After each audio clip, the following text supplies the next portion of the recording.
Hello, how's it going, everyone?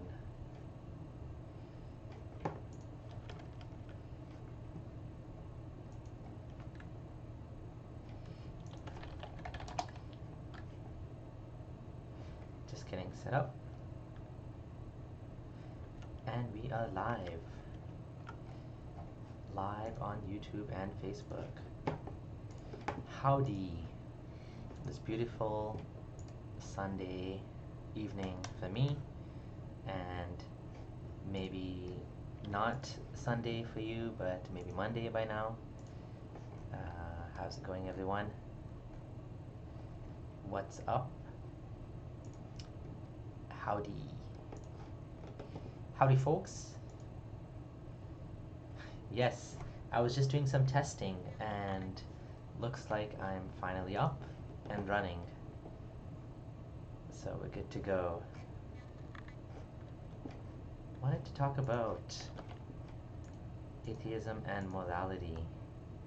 This is what I wanted to discuss today. And I was having a discussion with some people about atheism, about morality.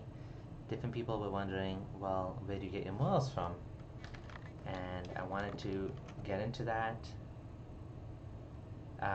Can you guys hear me okay? Sounds okay? Anyone have any issues with the sound? Sound or video? Give me a thumbs up if you can see me. Yeah, it looks like the video is working. So Salka, you may need to check that out, why that's not working for you. I'm not sure why you're having an issue with that. But yeah, we're live. Okay, so atheism and morality. So I wanted to discuss with people, where do Muslims get their morals from, and where do atheists get their morals from? Well, first of all, atheism has nothing to do with morality per se. Atheism is simply the rejection of God. So where do we atheists get our morals from? I mean, where do we get our values from? If we don't have any belief in God, then where do we get these values from? Well, the answer is not that complicated. And I think religious people try to make it more complicated than it needs to be, because they want to make it seem like religion is solving a problem that, to be honest, I don't think we really have such a problem. So where does the morals come from? Well, first of all, if you look at some animals, we will see some basic form of morality. For example, rats. If you have multiple rats and you do an experiment, and they've done experiments like this, where you have one rat that'll get shocked every time another rat will take food. That second rat will actually reject the food if he knows his friend will get shocked. Now, why would he do that if they're just animals, right? We've also seen examples of male chimps who will give their food to another older female even when there's no personal benefit to that male chimp. In the book The Selfish Gene, Dawkins explains how altruism has arisen naturally. So The Selfish Gene is a fantastic book that I've read, and I really enjoyed this book, so I'm just going to show you what it looks like. And I highly recommend that whoever has a chance to get this book, check out this book. It's a little bit more advanced than some of the other topics on evolution. It goes into how male and female genders came about. It goes into like the theory behind game theory, like the idea of doves and hawks, and how different animal species, they come up with an evolutionarily stable strategy, either for hunting or fighting or self-defense. And it turns out that, you know, a lot of these things can be explained using mathematics. So if you look into the Selfish Gene book, he explains using mathematics and science how we ended up with a male and female, how we ended up with altruism, because altruism actually pays off for the species. So if you have a species like, let's say, chimps, where, you know, they help each other, you know, it's kind of like you scratch my back, I scratch your back, you end up with good values, right? So this is kind of where it comes from. And Yeah, that's where the idea comes from for altruism. So to add a little bit more, people often wonder, there's some controversial questions people will ask, like, for example, incest. Why would incest be, troubling or forbidden, to atheists? Atheists can just do whatever they want. Well, hold on there. Let's talk about this. Why do we find incest troubling in the first place? I mean, it's something we find abhorrent and disgusting. The reason why is because our ancestors, the ones that would have done it, they would have ended up dead, plain and simple. The reason is when you reproduce in a small group of genes, what ends up happening is you don't get the diversity of the genes, and so you end up with like genetic diseases. And when you have too much gene mixing, what would happen is, let's say you had a disease, right, that comes up, it can wipe out the entire population. So it turns out that incest is actually not a good idea, at least for humans, right? So clearly, the people that would have done it, they would have ended up extinct. And the ones that found it disgusting, disturbing, abhorrent, that didn't do it, that inclined away from incest, would end up not dying out and would survive, and they ended up being the humans that we are today. So this is how we ended up having some of these values. But the question is, should something be immoral just because evolutionary history tells us it is? No, not necessarily, right? Our evolutionary history teaches us, why we might be, but doesn't tell us what we should be necessarily, right? We have many, harmful attributes as human beings. Violence, we tend to be violent just like our primate ancestors. We tend to be greedy and selfish. We tend to be territorial. We have many harmful characteristics that are not necessarily good for the human race, right? And so we should try to not necessarily, we don't necessarily want to encourage those things, right? We want to try our best to like um, go towards better values, right? Better values such as empathy, such as sacrifice, such as loving and caring each other, not being racist. Right now we have these like race riots that are happening all over the world. We have white supremacists and the alt right that want to go and they want to say, we're going to take back the country. We have Britain first, and we have these groups that want to take back based on race. And we don't want to get into this tribal type of thinking, because this is bad for humanity. We want to be people that are deeper than that, not skin deep, right? And so the question is, coming back to atheism, what does atheism tell us? Does atheism tell us, we have to be good or we have to be bad, or what does it tell us? Well, if you look at what Dawkins described as natural selection and survival of the fittest, well, doesn't that mean that we should be, if it's all about survival of the fittest, then doesn't that mean that atheists is saying that we should kill all the weak people, all the sick people, and the best will survive, the strongest will survive, kind of like eugenics, which is what Hitler wanted to do. Is that what atheism says? Well, no, atheism doesn't say anything, right? That's why on top of atheism, you have to choose which way of life you want to live. Not, by the way, some religions are atheistic religions. For example, if you look at Buddhism, Buddhism doesn't necessarily talk about God, right? It's just a version of a belief where there's reincarnation, and there's, you try to act well, act as a good person, right? And actually, Buddhism has some really good values, right? And I'm going to talk about some of the values which I've actually read about in Buddhism, which I think are actually quite impressive, right? Which have to do with not hurting each other. Hold on, let me just find it here. I'm going to load it up. I'm going to put it on the screen. Hold on a second. And I talked about this in my video, which is a response to William Lane Craig, um, his video on the moral argument. So their argument is that morals are absolute, therefore if morality is absolute, and then God must exist, basically, right? Hold on a second. Okay. 1 second. Oh, hey Jelly. Oh, it's morning time, eh? Ha ha ha ha ha. That's terrible. It's already morning time. Where are you located? Okay. So here's some of the values that you'll find in Buddhism. So these are the 5 precepts. I undertake the training of abstaining from killing, from taking what is not given, to avoid sexual misconduct, to abstain from false speech, and to abstain from fermented drink that causes heedlessness. So this is an example of an ancient practice that, 5 precepts that are supposed to be good values for humans, right? So no killing, no stealing, no being immoral in these attributes, right? In these values. So that's an example of one way of life that is not related, that is basically atheistic but has some values.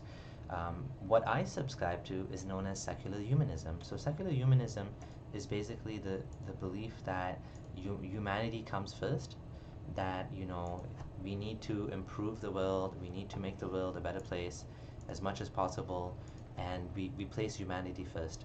So killing is wrong, anything that hurts humans is wrong. So, and how do we implement that? It's actually quite tricky, not as clear and not as straightforward, but we do our best and we improve as we go along.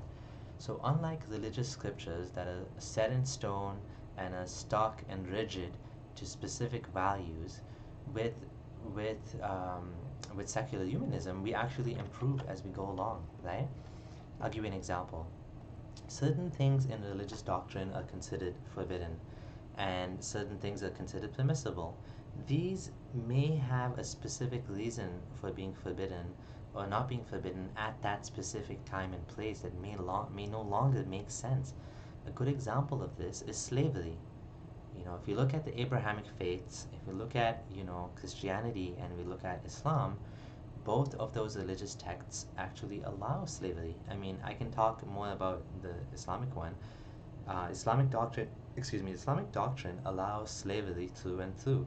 Not just allows slavery, but allows men to sleep with the female captives of war. At that time and place, slavery was something that was a part and parcel of life, and slavery was a part and parcel of life. Yet, religious doctrines didn't forbid it, right? Because it was considered like a normal thing to do, a moral thing to do. It didn't, it hurt people, it definitely hurt people, but yeah, it was considered a good practice. Now, if you look at interest, on the other hand, interest was considered terribly harmful in the Islamic doctrine, and interest had to be forbidden. Now, that's kind of funny, like interest, alcohol, and sexual promiscuity were all forbidden, but for some reason, slavery was not forbidden. It was encouraged, free your slaves, give your slaves away and give in charity, but at the same time, and treat your slaves well. But at the same time, it's still allowed owning human beings, right? If this was something that humanity was able to conquer and able to cancel out, I mean, today's world, for the most part, slavery is completely eliminated, and if it continues to exist, it's in the under pockets of society, and where people are kidnapped and nobody accepts it, right? But back then it was part and parcel of normal day-to-day life. So this is an example of how secular morality can actually exceed religious morality. Now, Jagger Silv was asking me, oh, he deleted his message now. He said, um, why do I consider, I didn't see the message. I think it said, why do I consider harming people? Oh, here we go. You posted it again. Okay. Why do I say that harming people is wrong? Where do you get this from? It's a good question. So my answer is, I decided it's wrong. It's subjective. So I acknowledge that secular humanism is a subjective choice. We don't have to choose secular humanism. We can choose plundering, slavery, murder, and killing and raping as a basis of morality, which wouldn't make much sense. No one would call that morality, they would call it immorality. But as human beings, what do we want to choose as a basis, right? Well, if we want to look at something that we can kind of discuss, we can discuss harms and benefits, right? We can discuss, does this hurt somebody? Does this benefit somebody? What are the harms and benefits? And so we have some sort of basis for discussion. If we start with this basis of harms and benefits, consequences of actions, then we can look at a world where there's not at all any consciousness. If we have no consciousness in the world, a world of rocks and trees and flowers, there'd be no morality. But because of pain and suffering and consequences, these things are very real to us. We feel pain and suffering, right? And we know that, hurting people, we instinctively know this is bad, right? So for me as an atheist, I choose secular humanism as the basis of my morality. Is it subjective? Yes, it's subjective, right? Why do we eat, say, chicken, pork, and beef, but not, say, dogs and humans? Again, it's subjective, right? We decided as humanity that this is what's best, and this is why I believe that secular humanism is the best way forward. What is the alternative? Religious morality, which considers slavery as correct, the Quran, which considers it okay to have sex with your slaves, the Quran, which allows you to beat your wife in chapter 4, verse 3, and so on and so on. The Quran, which allows you to divorce your wife by saying talak, and then waiting 30 days and saying talak, and then waiting 30 days and saying talak. Or, secular morality, where a husband and wife can go to court and on equal terms they can decide whether the marriage should be continuing, not on the just on the heat of the moment, just saying talak and it's over. So Jagger, morality is what is wrong and right. There's nothing right and wrong. Everything is as right and wrong as anything else.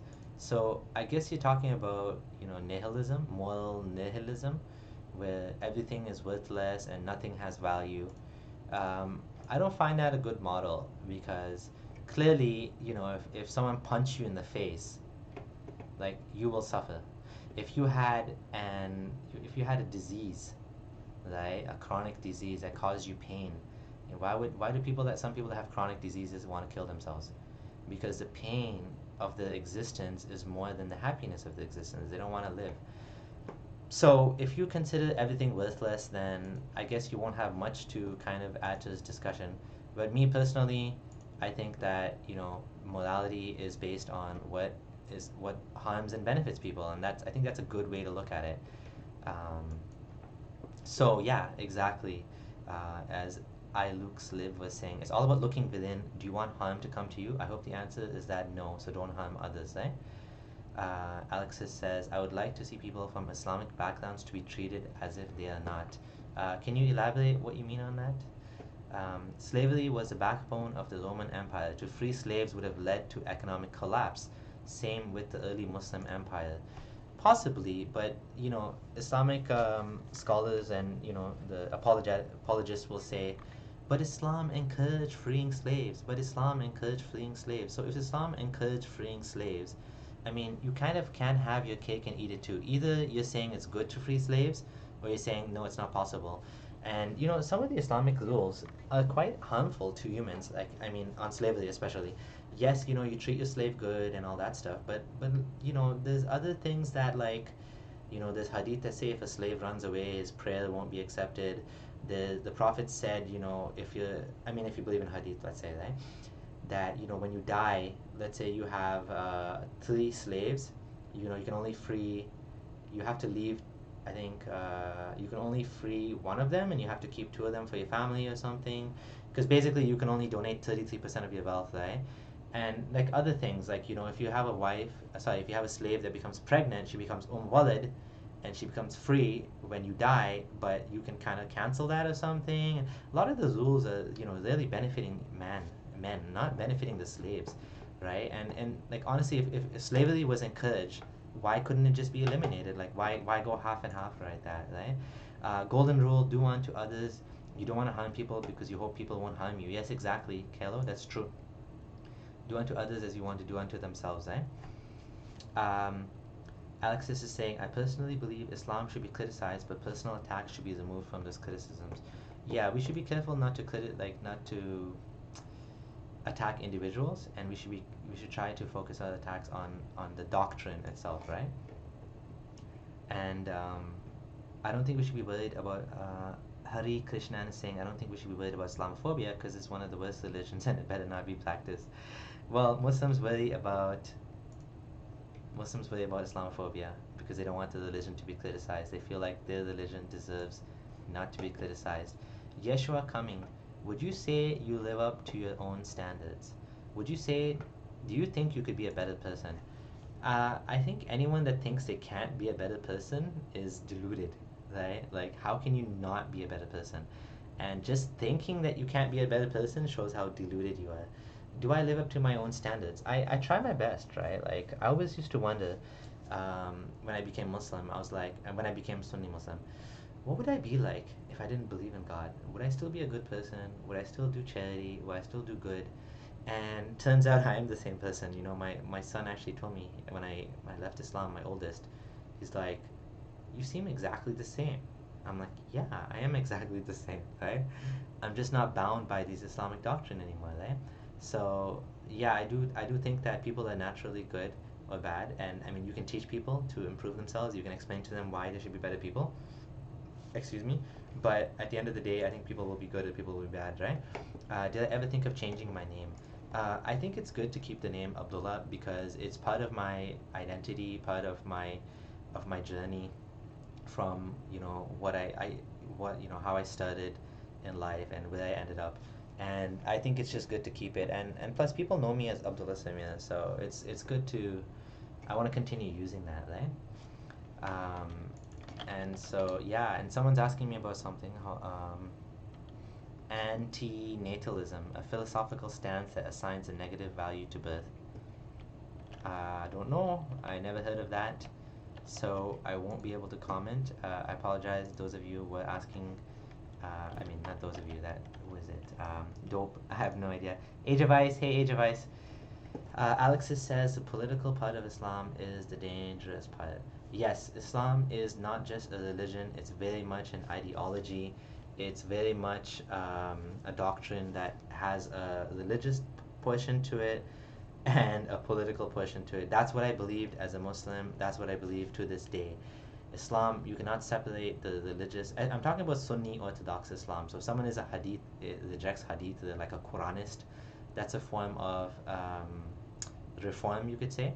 I mean, I don't know what they follow, how they believe, but like a traditional Sunni Muslim, I mean, honestly, if you just have to look at the doctrine, the Hadith is so clear that Islam has both a religious and a political part. You know, the whole collection of zakat is supposed to be done at a political level. Abu Bakr said, anyone that doesn't give the zakat after the death of Muhammad, I'll fight him.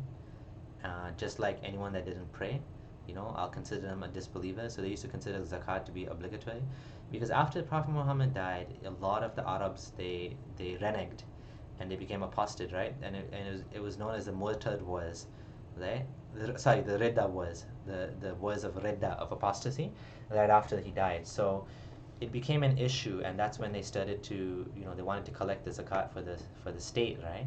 So yes, Islam is very much a political thing, right? And so the rule of the caliph, the khalifa, all of that is part of Islam. Um, if I don't live up to my own standards, why do you call yourself a good person? I don't know if I call myself a good person. I'm not sure. I think I'm trying my best, just like everybody else. I don't know. Am I a good person? I try my best to be a good person. That being said, I actually don't believe in free will. Shocking. I've read some books, Sam Harris's book on free will, and I've studied the topic a bit. And I personally don't think that we have free will. What I mean by that is we have the illusion of free will. It's a model, you know. Yeah, I thought about raising my hand and I raised my hand and I was able to do that. Now I want to raise my other hand, right? That's free will. But the reality, and I could be wrong, the science may change, but I do believe that time will tell for sure, but neuroscience seems to be inclined towards the idea that we don't have free will, that our brain is just firing neurons and helping us to make decisions. Like I said, I could be wrong. Maybe we do have free will, But from what I've read, the books I've read, and what I've studied, I'm convinced even if there is free will, it's very limited. And genes influence our free will, meaning people can be inclined towards alcoholism, people can be inclined towards gambling, people can be prone to violence and brutality of a set, anger issues. All of these things are affected by the genes. And then we look at the environment, the whole thing about leaded gasoline that used to be used in the US. That leaded gasoline used to cause people to become more violent, and they used to be more aggressive, and then when they removed it from the environment, people actually calmed down. So environment has an impact, your upbringing has an impact, how you're raised as a child. People that grow up in abusive families tend to be abusive as well. So it's a cycle of abuse that continues from family to family. So I truly believe we don't have free will. I'm willing to reconsider, maybe we have limited free will, but like honestly speaking, if you ask me, am I a good person? I'm just doing what my brain tells me to do, right? Like I was brought up this way and all that, right? Alexis is saying, I disagree with free will. People may have a genetic disposition, but does not determine whether obesity, for example. I think people can be also inclined towards obesity. I'll give you a good example of that. I read in a book, I don't remember which book it was, maybe Freakonomics, that children that were born within, let's say in the Great Depression, or born right after the Great Depression, the moms were obviously starving. So the body was sending signals of need, need, need, need, need. And when they grew up, a lot of these children ended up obese because while they were still in the womb, the body was feeding them this craving for food which they weren't able to get. So they learned that to survive, you have to get and eat whatever you want.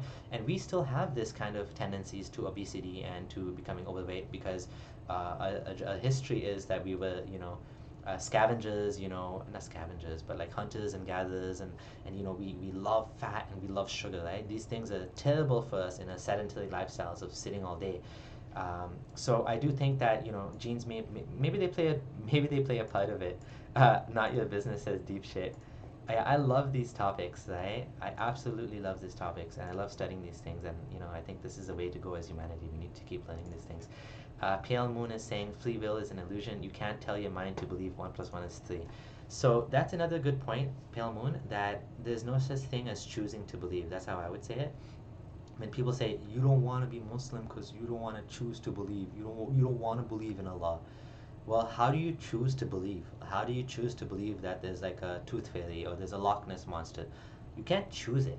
If I give you evidence that there's a Loch Ness monster and I show you some photos, suddenly you might change your mind. You'll be like, oh, maybe it's real, and I trust this guy, and this guy is not, is skeptical about stuff, and he doesn't get fooled by tricks usually, and if he believes it, maybe I can believe it. But you were convinced by evidence. You can't choose to believe. I just tell you right now, believe in a Loch Ness monster. You can't believe in a Loch Ness monster. You just can't do it. Or Bigfoot. Like if I tell you Bigfoot is behind that door, right? You believe me? If I open the door? Nah, of course not. Right? You can't choose to believe that. You'd be like, nah, I don't believe this guy. He's lying. Okay. So, Jagger, what's your position about morality? You're saying there's no morals. Don't blame them. I don't blame people, in a sense. Let me explain. Let's say some guy comes at me with a knife. Ah, I'm gonna kill you.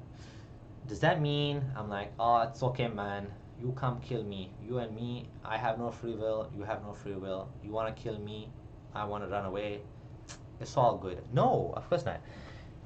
Even if there's no free will, we can still treat people as if they have free will because we know that people can be influenced by things, right? Like, so for example, by education, by training, we can teach people things. We can, even by punishing people. So if this guy tries to kill me, we put him in jail for 30 years.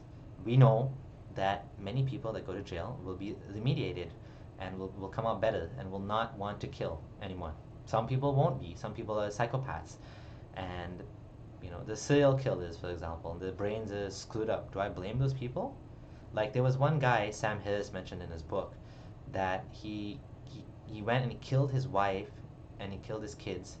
He shot them and then he killed himself. And before he killed himself, he wrote a note. He's like, I don't understand why I'm doing this. He's like, why am I killing people? and then they did surgery on his brain, and they found that he had like a tumor pressing on his brain and affecting his decision making. So I'm not saying everybody has like big tumors pressing on the brain, like making them, influenced into doing violent acts or something. But people are doing what they think is best, and we can deal with them. I never really understood this point that if there's no free will, there's no such thing as morality. I don't think there's any day of judgment. I mean, I know there's no day of judgment. I'm completely confident there's no day of judgment. I'm confident that if there was a God, it makes no sense to punish us because of the way that He made us. I mean, He made us with these tendencies to violence. We were basically advanced primates or chimps, right? We're just like a chimp cousins, right? We act just like chimps. We enjoy music and dancing. We enjoy entertainment. We enjoy running, and of course we have higher level faculties than the chimps do. But at the end of the day, we sometimes revert to that chimp behavior, right? Like flight or fight. Like, in some situations, you lose your moral sphere. Like if you're put on a boat with two people and only one person's gonna survive, or in a plane, only one of you has a parachute. Sometimes people will revert to that survival instinct where they'll just push the other guy out of the plane. But and some people don't. Some people will rise up from the primal instincts and will say, you know what, I'm gonna let you take the last parachute, and I'm gonna go down with the ship. Right? I'm gonna go down with the sinking Titanic. You guys go. So some people are like that, right? So I don't blame people for being the way they are. I truly I don't blame anybody for being the way they are, because I feel like they are the way they are for a reason, right? I hope all you people are members of the global atheist group, Atheist Republic. According to Not Your Business, everything is written, you are a robot according to the Quran. Yeah, kind of. That's another thing about Islam, right? Doesn't Islam say that, excuse me, we're all predestined? We're all gonna go to hell if we're meant to go to hell. You're gonna do actions of the people of paradise until the last moment, and then you're gonna do something of the people of hell and gonna go to hell. There's people that, even the Prophet said they fight and then they die, and people thought they're going to go to paradise, but they ended up going to hell because they were fighting to show off. The whole thing makes no sense to me. Why do people show off? Because God gave us these things, this like wanting to show off. Like, why would we be punished for that? Like, it's like giving a kid a gun and blaming the kid when he shoots another kid. Like, hello, God, you're gonna give a gun, you're gonna give us all guns, and you're gonna blame us when we shoot the guns? No, no, no, no, you shouldn't have shot the gun. But you made me like that. You made humans like that. It doesn't make sense. So, honestly speaking, it doesn't make sense. Um, so, anyhow, yeah, maybe. So Jamie Book Jew is saying, why is it morally better to die, aka go down with the ship? Why does the other person get to live? I'm so glad I'm studying ethics now. I'm able to actually answer these kind of questions to an ability I never was before. So the way, one way of defining, by the way, let me just show you the book that I'm actually reading right now. I actually am enjoying it, and it's actually helping me to study these topics and to understand them. So let me just share the book with you. It's a great book. Hold on one second. Let me go to my books. So I use a company called Audible, and it's not sponsored. I wish it was sponsored, but it's not sponsored. And this is the book that I'm reading, The Quest for Meaning, Values, Ethics, and the Modern Experience. It's a great courses book, and I highly recommend it. He goes into and he discusses these things in great detail. So to answer your question, why is it better to let the person go on the boat and you drown with the ship rather than you push them off, push them into the water or stab them in the back and grab the last life jacket, right? The reason why it's better is because we can all agree that allowing everyone to live according to the desires is better than not allowing people to live according to the desires. So all of us want to, live according to our own self-determinism. All of us want to make our own decisions that govern our life. So in order to respect everybody else's decision, we have to put limits. Like if you want to kill me, No, you can't do that because then you're not respecting my right to self-determinism. So there's some boundaries, right? So this is called the moral sphere. Inside the moral sphere, we try to is where the values are maintained and peace and all these things are going well. When the moral sphere is broken and we're in a situation where one person has to die, he was discussing in the book that one way to do it is you pick lots. Well, first of all, you ask if anyone will volunteer. If somebody volunteers to go down with the ship, they are acting in accordance to their needs, to their desires, and as well other people. So they're actually taking the heroic position, and they're doing what's good for everybody. They're actually sacrificing themselves for the good of the greater. Now, if that doesn't work, then the next thing you can do is pick lots, right? Everybody pick lots. If you're the unlucky one, you're the one that's gonna die. Right? Everybody else gets to survive. So these are way, and still that's fair to everybody, right? What's not fair is you kill the guy and you take his boat, right? So clearly, there's some thinking that goes into ethics and morals, right? And I think that's the important thing is we think about these things and we reason through it together, and we come up with something that makes sense, right, for all of us humans. And that's the superiority of secular humanism over religious morality.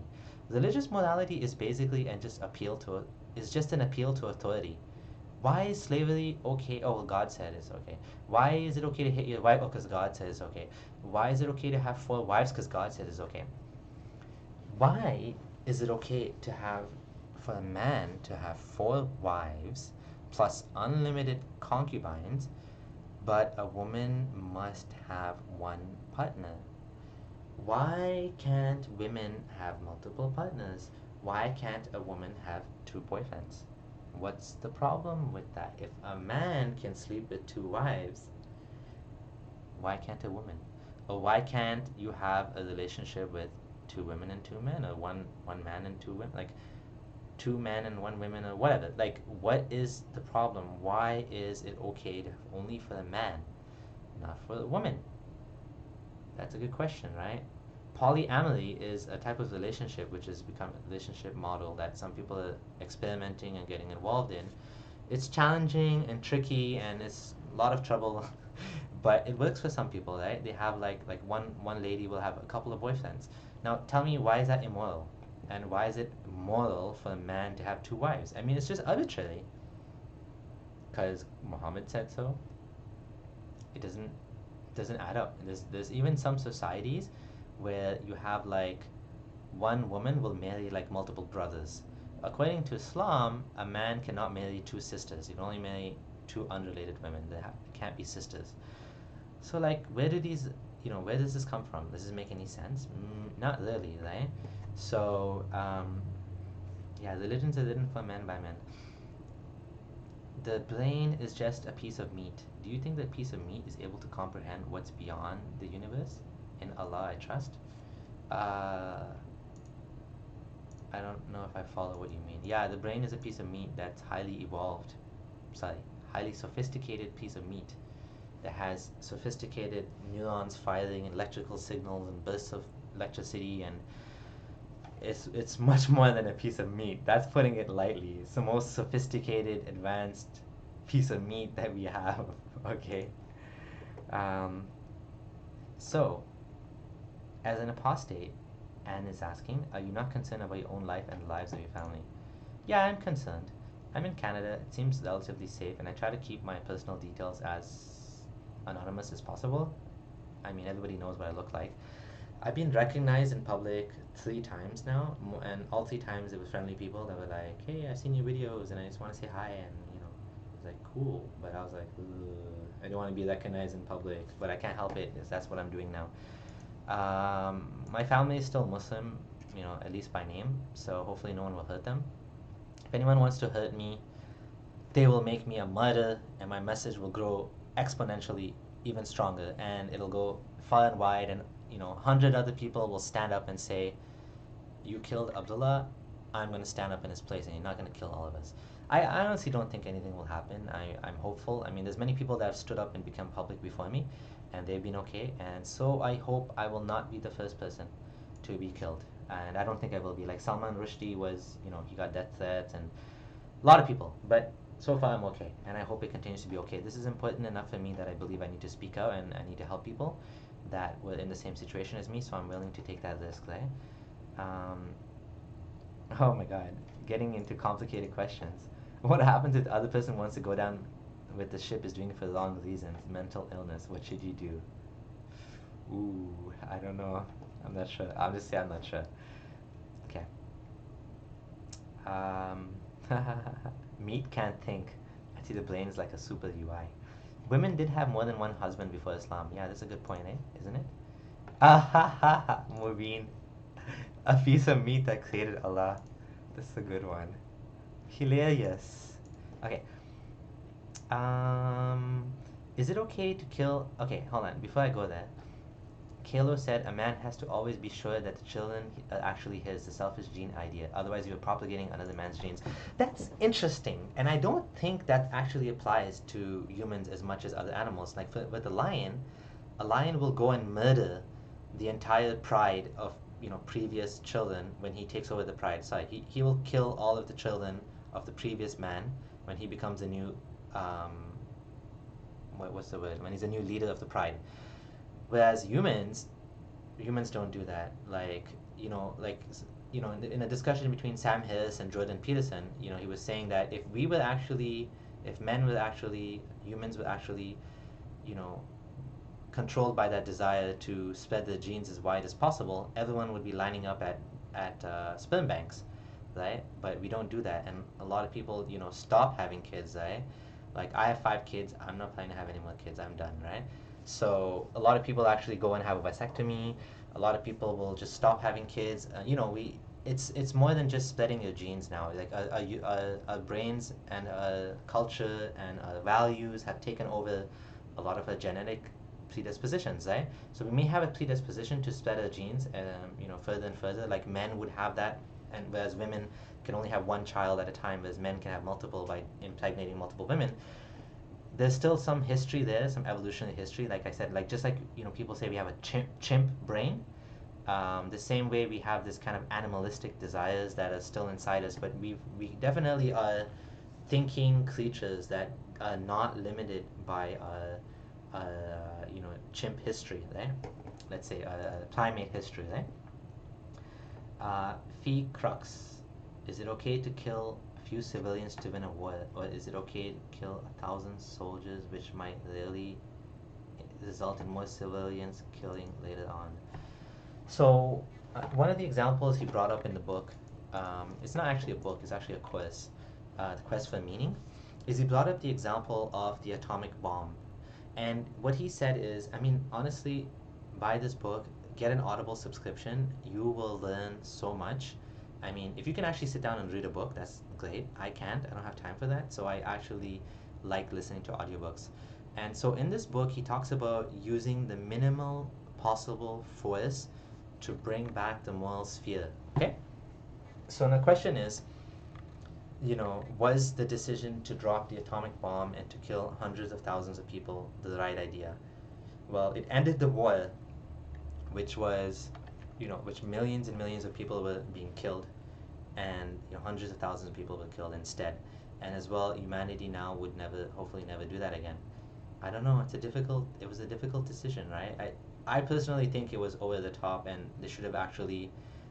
They didn't need to actually drop the bomb on Japan. They could have dropped it like within visible distance, maybe. Like I'm not a military strategist, and I really don't see why they needed to drop 2 bombs. Like one would have been enough, and even then, like on the town, like can't you just do it in a way that they can just see the force that you guys have, and realize like okay, we surrender. Like you guys are gonna like destroy us, and we don't want to fight anymore. I can't.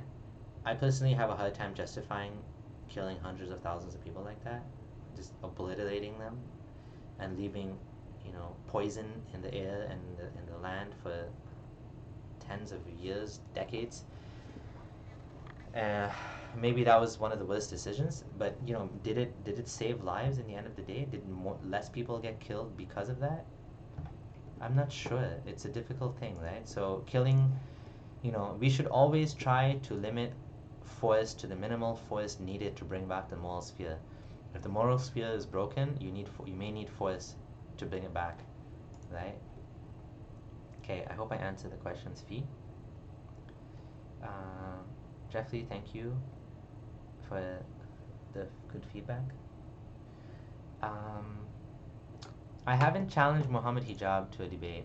If he sees this video, or if someone can ask him if he'd be interested in discussing with me, I'm easy to reach on Twitter, on Facebook, on YouTube. Well, YouTube I don't check as much, but if he emails me on my blog, if he's interested in having a discussion with me on my channel, I would love it. I mean, I somehow think he won't after what happened with Ali Dawa. But if he's happy, I honestly would love to have a discussion with people. I would love to do so, right?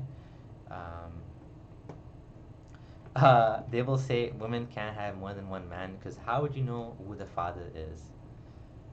Why is that the most important thing, right? Like knowing who the father is. Like, let's say you live in a culture where children belong to the group. Why is this idea of inheritance or like so important? Why is it in Islam a stepson cannot inherit, but like an adopted son cannot inherit from you, or a stepson, I guess.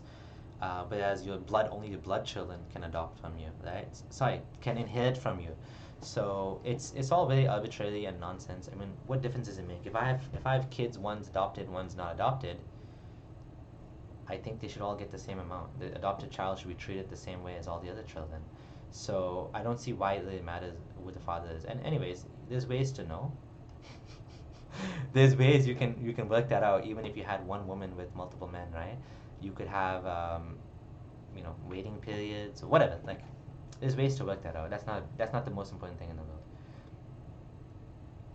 world. Discuss the concept of free will in the Quran. I don't know. I'm not sure. I don't really care about what the Quran says about free will. Okay. Do I believe in al-fitra, an innate form of a believing God? And there's a couple more questions. First question, do I believe in fitra? I don't know if I'd call it fitra, but obviously we have some predispositions as humans. I personally think believing in God is a very natural thing. It's just a very easy solution to trying to understand stuff. We definitely have many biases. One of the biases is seeing patterns and seeing designs, like seeing movements in the dark. Like it's late at night now. It's 11:41. Like if it's really dark, you might see things. Right? You might see things moving. Like you get scared, right? Why is that? Because we evolved these mechanisms in order to survive, right? Sorry, I need some water. We evolved these mechanisms in order to survive, and these actually helped us at the time when we needed them. But nowadays, like, some of these things may not make sense anymore. So if you want to call that fitra, I'd be like, okay, that's fitra. Maybe it's fitra, or maybe it's kind of natural to believe in God because we have that bias again. Many things we have biases for that helped us to survive, right? So if it has survival value, we may actually have a bias for it, even if it's false. Tribal mentality is another thing, right? Racism. Some of these things are very natural, right? I don't know. Alright. Second question. Why does Islam do this, and why does it call converts reverts?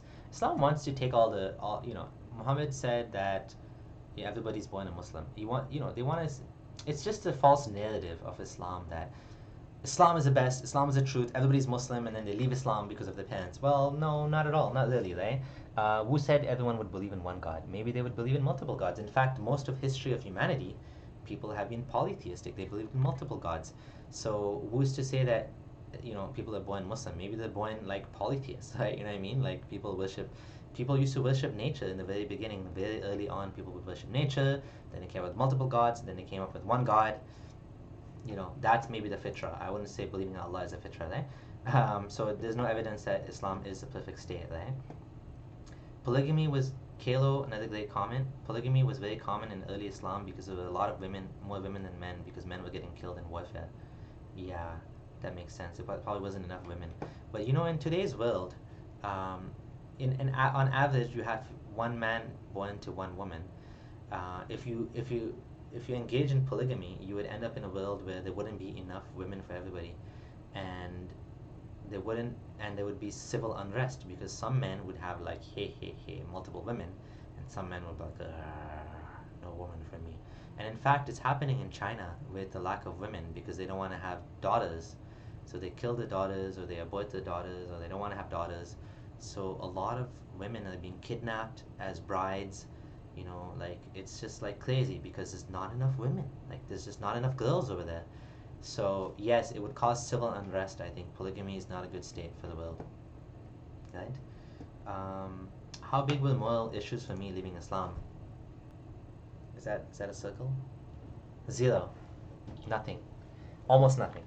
I actually left Islam, because of the issues with the Quran not representing reality accurately, which couldn't be from God. I actually made excuses for all of the moral issues in Islam, slavery and all that stuff. I truly believed it's from God. So God knows best, and the one that'll God is the one that will decide um, what makes sense and what doesn't make sense. So like slavery and all that stuff. I just accepted it that if God wants to do it, then that's what the way it's gonna be. So no, morality wasn't an issue for me.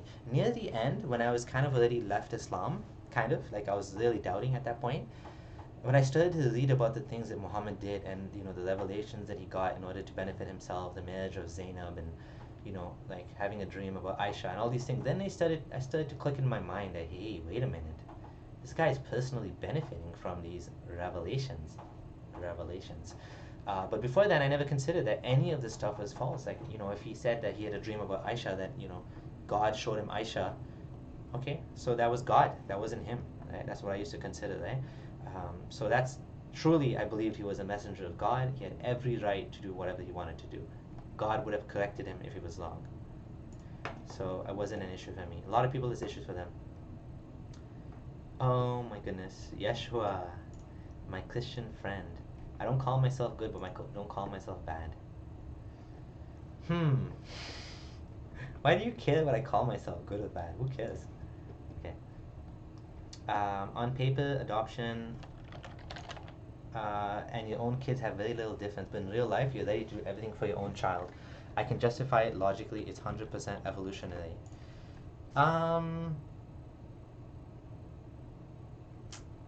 I don't agree. I don't want to mention personal details, but I know someone that has an adopted son, and he has real kid, like blood kids. He treats them the same. So I don't think everybody's like that. And in the history of humanity, sometimes adopted children, not only they got the family name, not only they got the inheritance, but sometimes they even became the next leader. Like look at Julius Caesar and Augustus Caesar. His adopted son.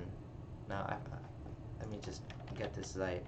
I'm gonna share my link on this as well. I don't want to mix up the names. Adoption. Okay, here we go. I'm gonna post a link here in the channel so everyone can see this. Okay, here's the link. Now, if you look at this page together, adoption was a common practice in antiquity. Okay, elite Roman families were adopted. It was the adopted son who mattered because he was chosen for who he was, for his characteristics, right? He was sometimes given a higher status than the natural one. The adopted son adopted all of the father's wealth, property, status, dependents, and clients. In other words, all of his power and prestige. For example, Julius Caesar and Cleopatra had a son. And guess who became the next leader? Caesar Augustus. And he was the adopted son. And his natural son, Julius's natural son, I bet you never heard of him. Okay? So here we go, right? Like, even Muhammad himself, he used the same tradition, and when he adopted, he actually called Zayd, Zayd ibn Muhammad, Zayd the son of Muhammad. But because of the whole issue of him wanting to marry Zainab, he decided that you could no longer call him Zayd ibn Muhammad because that was too embarrassing. Because everyone would say, oh, Muhammad married Zayd ibn Muhammad's wife.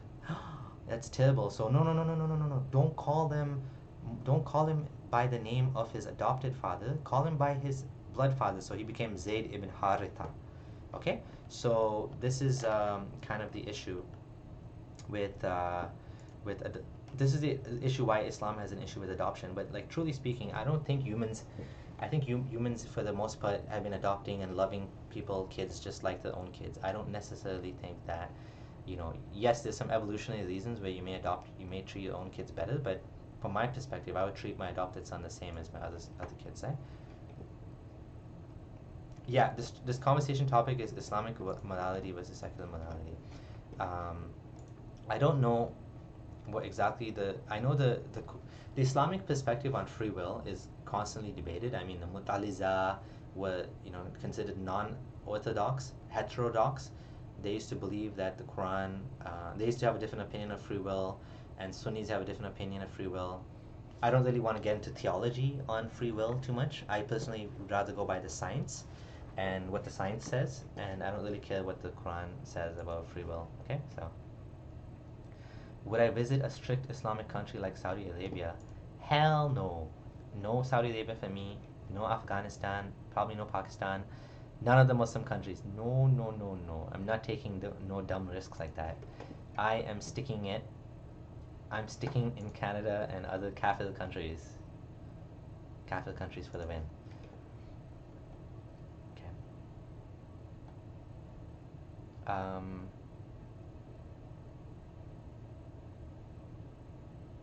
Okay. Alright.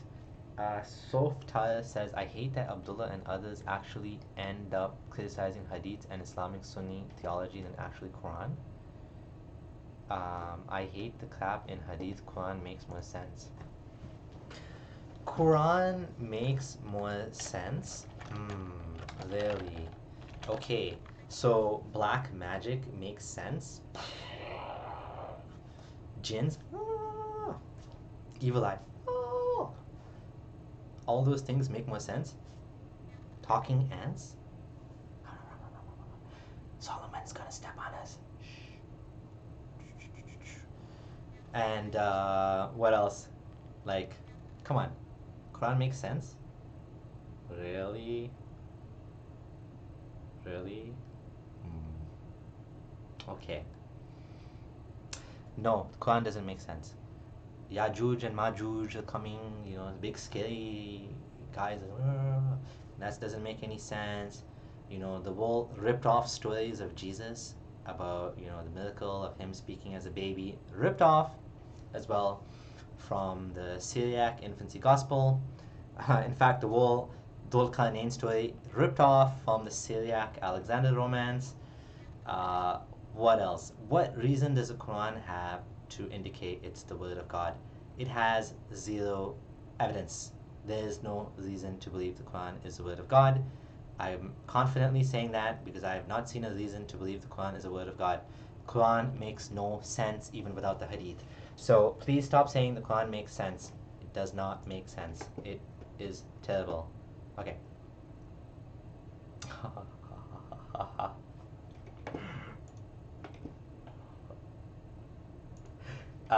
Prophet Muhammad was the first feminist. Sorry, I shouldn't laugh. I shouldn't laugh. I don't mean to be mean. One of my friends told me that I'm being too mean in the live videos.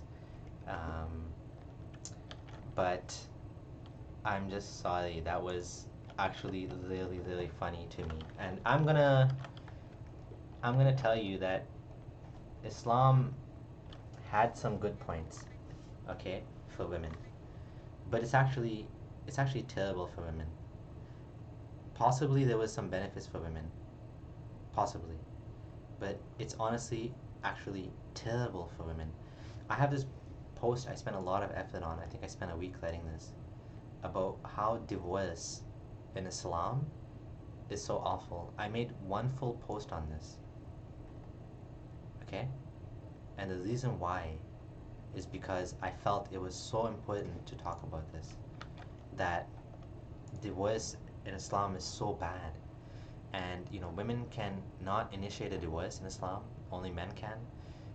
Women can be divorced just on a matter of talaq, Some consider talaq, divorce to be considering binding. In the time of Muhammad, it was binding. But some scholars now, they say, no, you can't do that. You know, there's so many issues with Islamic divorce. It's just a sad, pitiful excuse of a divine system.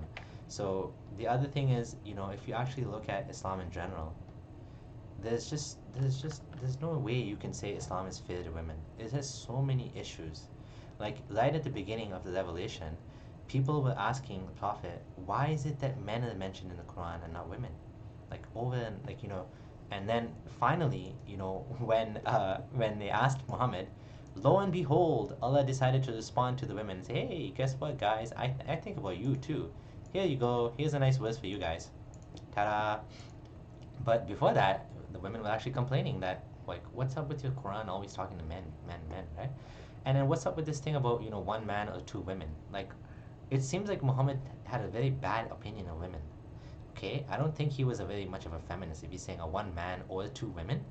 Hello, what's up with that? Like, okay, and then on top of that, allowing men to beat the wife. Hello, not very liberal or feminist there. Okay, the Quran says that too.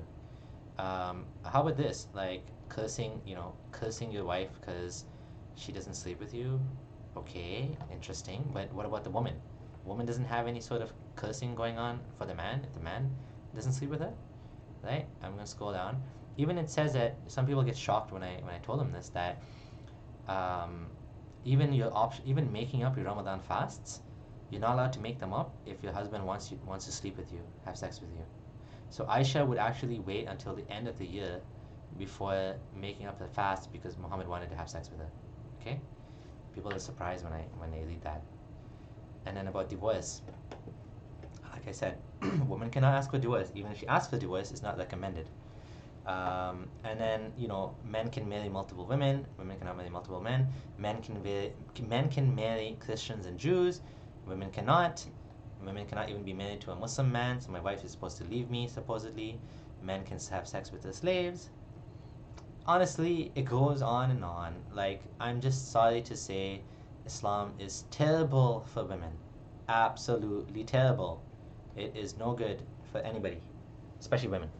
Okay? So, I am so sorry to say that in a mean way, if it was mean, but that's basically what I wanted to say. Excuse me. Okay. I'm going to. Okay. So, Yeshua is saying. Hold on a second. Oops. The comment disappeared. Why such a big lie? Billions of people believe for 1400 years, and it's so plain to see it's a ripoff. It's not so plain to see. It's actually very difficult to see. It's very difficult to see that Islam is false for many people because you're born into it. You're taught as a child that this is the true religion of God, and so you're born into this religion. You're taught as true from a young child before you can think critically, and so you know you actually have a hard time, right? And I want to post a video. Sorry, 1 second. Oh, here we go. This is a beautiful channel. I just want to share it with you guys. It's called Termin Trees, and on this channel there's some really good videos about religion, about doubt, punishing doubt. This guy talked about how he grew up. Oh, this is the one, Grooming Minds. You guys have to watch this video. He explains in beautiful detail. Oh look, I'm live now. Yay, that's cool. He explains in beautiful detail how basically from a young child people are pushed into belief and how it's hard to get over that, right? So I'm just gonna copy this link and I'm just gonna share it in the channel for everybody to have. It's called Grooming Minds by Termin Trees. Beautiful video. Please watch it. And I think it's really difficult for people sometimes to understand that Islam is false. I've got so many people email me now. I mean, not so many people, actually, a few people. At least, let's say once a month, I get 1 or 2 people saying, thank you so much for helping me. Because of you, I was able to leave the faith. So I do think that things are changing. The Masked Arab, my own channel, Hassan Radwan, and others are actually doing a service to humanity to help others to see that, you know, all religions are false, right? Okay. Ambient noise alert. Are you guys getting some background noise? Really? Like, someone else please comment and let me know how's the background noise. I can't hear the noise, the sound while I'm actually. Um, I don't have any laundry going. Everybody's asleep. I'm up by myself. I'm sorry for the background noise. I'm not sure what you're hearing. Just let me know if there's still. Okay, there's no background noise. Okay. Alright, Slender Chunk. You're wrong. There's no background noise. Okay. Tenement trees is absolutely awesome. Are modern Muslims more dangerous and extremists considering they trick you into thinking something else? I think they're just trying. I don't think anyone's lying. Okay, for the most part, I think people are just saying what they believe is true. If they believe Islam doesn't allow slavery, it's not justified from the texts. It's not justified. Okay, let's talk about a better example.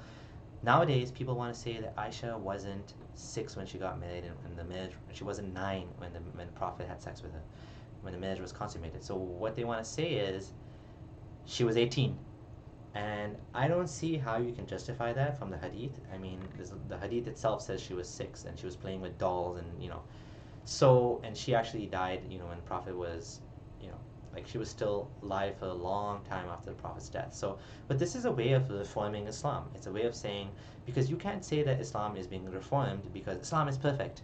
So what do? You have to do it another way, which is you have to say that, no, no, no, that's not true. That's the wrong interpretation. That's not how you interpret it. I don't know if they're more dangerous. Like, I used to get really irritated with people that say things like that, and people that say things like Islam is this and that and progressive. I think I support people like that now, like, because I mean we want the world to be a better place. We don't want, like, why would we fight people like that, right? You know what I mean? Like, I don't agree with that interpretation, and I don't think it's based on the text. But I think we should support people that want to reform Islam. Like, help them out, make the job easier, not more difficult. The problem is for seculars like you, there's no alternative to religion. Mm, there's alternatives to religion. Secular humanism is an alternative to religion. Some people say it's like a religion.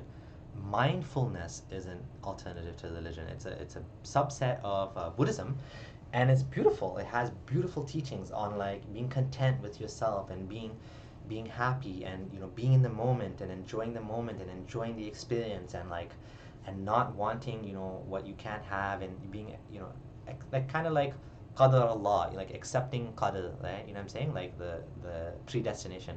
Um, so like stuff like that you find in Buddhism. Sorry, especially in mindfulness. And mindfulness, there's no dogma. There's no like heaven and hell and God, and it's based on science too, eh? By the way, the science of mindfulness is amazing. It's powerful. It can help you, make you healthier, reduce anxiety, reduce stress, help you lose weight. This is all based on science. It's not dogma. This is science. There's science behind this. Even hardcore atheists like Sam Harris have a book. He has a book on mindfulness, right? Called Waking Up. So honestly speaking, there is alternatives to religion. Whatever you want to call it religion. I follow secular humanism. That's my religion. Humanity is my religion, right? Okay. I'm glad that the sound issue is taken care of. Science does not provide a guideline to live your life. Religion gives you one, even if it comes to morality you don't agree with. But it's a false reason to live your life. It's Muhammad's reason to live your life. We were all made to worship Allah. That's the purpose of life. Night and day to worship Allah. Is it true? Is it a true purpose of life? Absolutely not. There is no Allah. There's nobody out there to hear my du'as. If I make du'a, there's no answer. If there's an answer, people will say, oh, it's answered. But I mean, how do we, if there was, let's think about this using reason. If there was a true God out there and you prayed to that God, wouldn't you have a greater than normal chance of that prayer being accepted? Baseline, let's call it placebo. Placebo effect. In science, in order to remove bias, we have a placebo. So we have two groups of people, right? One's a control group, one's the actual one being studied, right? So let's say you have some drink. You have this drink, and then you have another one, which is different. One of them has, let's say, something to help you with working out. Now, how do we know if this really works? Does this workout supplement actually help you? Easy, we test it. So let's give 10 people this workout supplement and give 10 people nothing. Okay, it has some effects. But then, let's say you gave people water and you didn't tell them there's nothing in it, just flavor. And they still reported they felt better in the workout. Why does that happen? We've seen that happens. It's called the Hawthorne effect or the placebo effect. People, when they think they're being, there's something happening, like you've been giving them medicine, even if you gave them flavored water, they'd be like, yeah, I felt my workout was better than usual, right? And I was running faster and whatever. So in order to counter the placebo effect, what you do, sorry, Hawthorne effect is different. It's when people know they're being studied, but I guess it's similar. I'm not sure if it's similar or different. But anyways, so the placebo effect, in order to counter that, you have to have two groups of people. One, you give them a fake drug or whatever, and one, you give them a real one. So if you wanted to study prayer, dua, wanted to know does it work? We should have two groups of people, one praying to a real God, one praying to a false God. You should be able to see the one praying to the real God would be answered more than average. If they both ended up answered the same amount of times, what would that mean? If I prayed to Buddha, you prayed to Jesus, you prayed to Krishna, let's say I'm the guy that talks to my plants over there, right? And we all had the same results, talking to your plants or not talking to your plants. If we studied 100 people in a Muslim country or even a non-Muslim country every day for 1 year, before going out for the daily commute to work, they said the adhkar of traveling. Subhanalladhi sakhalana hada wa ma kunna lahu mukrinin wa inna ila rabbina lamunqalibun. And then we had 50 people who said Hai Ram, Hai Ram, Hai Ram, Krishna Ram, Ram Krishna. Sorry, I don't know any Hindu prayer. I just made that up. And we had 50 people that sang a rock and roll song. And then we measured these people for 1 year. If God is real, God is answering prayers, and God actually will protect you by saying this dua, the group that said Subhanalladhi should have less accidents than the other two groups. Do we see that? Do we see that, like the prayer is actually having less or more of effect? And actually, somebody did the study. Somebody did this study, and I'm going to show you. They did this study at Harvard. It's called a Harvard prayer study. And what they found out was that praying for people didn't have any effect. It didn't help people get better faster in the hospital. And in fact, people that were told someone's praying for you, it actually took them longer to get better. Like, that was weird. It's almost like it made them anxious that someone's praying for me, so I need to get better faster.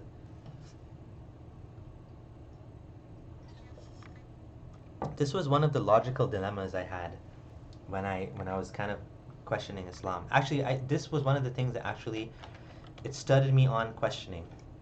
I was kind of wondering, things were coming to my mind, that how come, like, if I say the dua, don't say the dua when I'm driving, it doesn't seem to work. I mean, I heard of people that were waking up for Fajr, the early prayer. I met a guy at the mosque, I went for Fajr, and it's like, early in the morning, right? And he told me that he used to wake up for Fajr every day and drive, and he got in a car accident. I was like, whoa, and that's interesting. Like, I'm not saying if you go for Fajr you're not going to get car accidents, but it's like almost like the extreme tiredness had an effect on him and had the opposite effect of protecting him. It actually hurt him.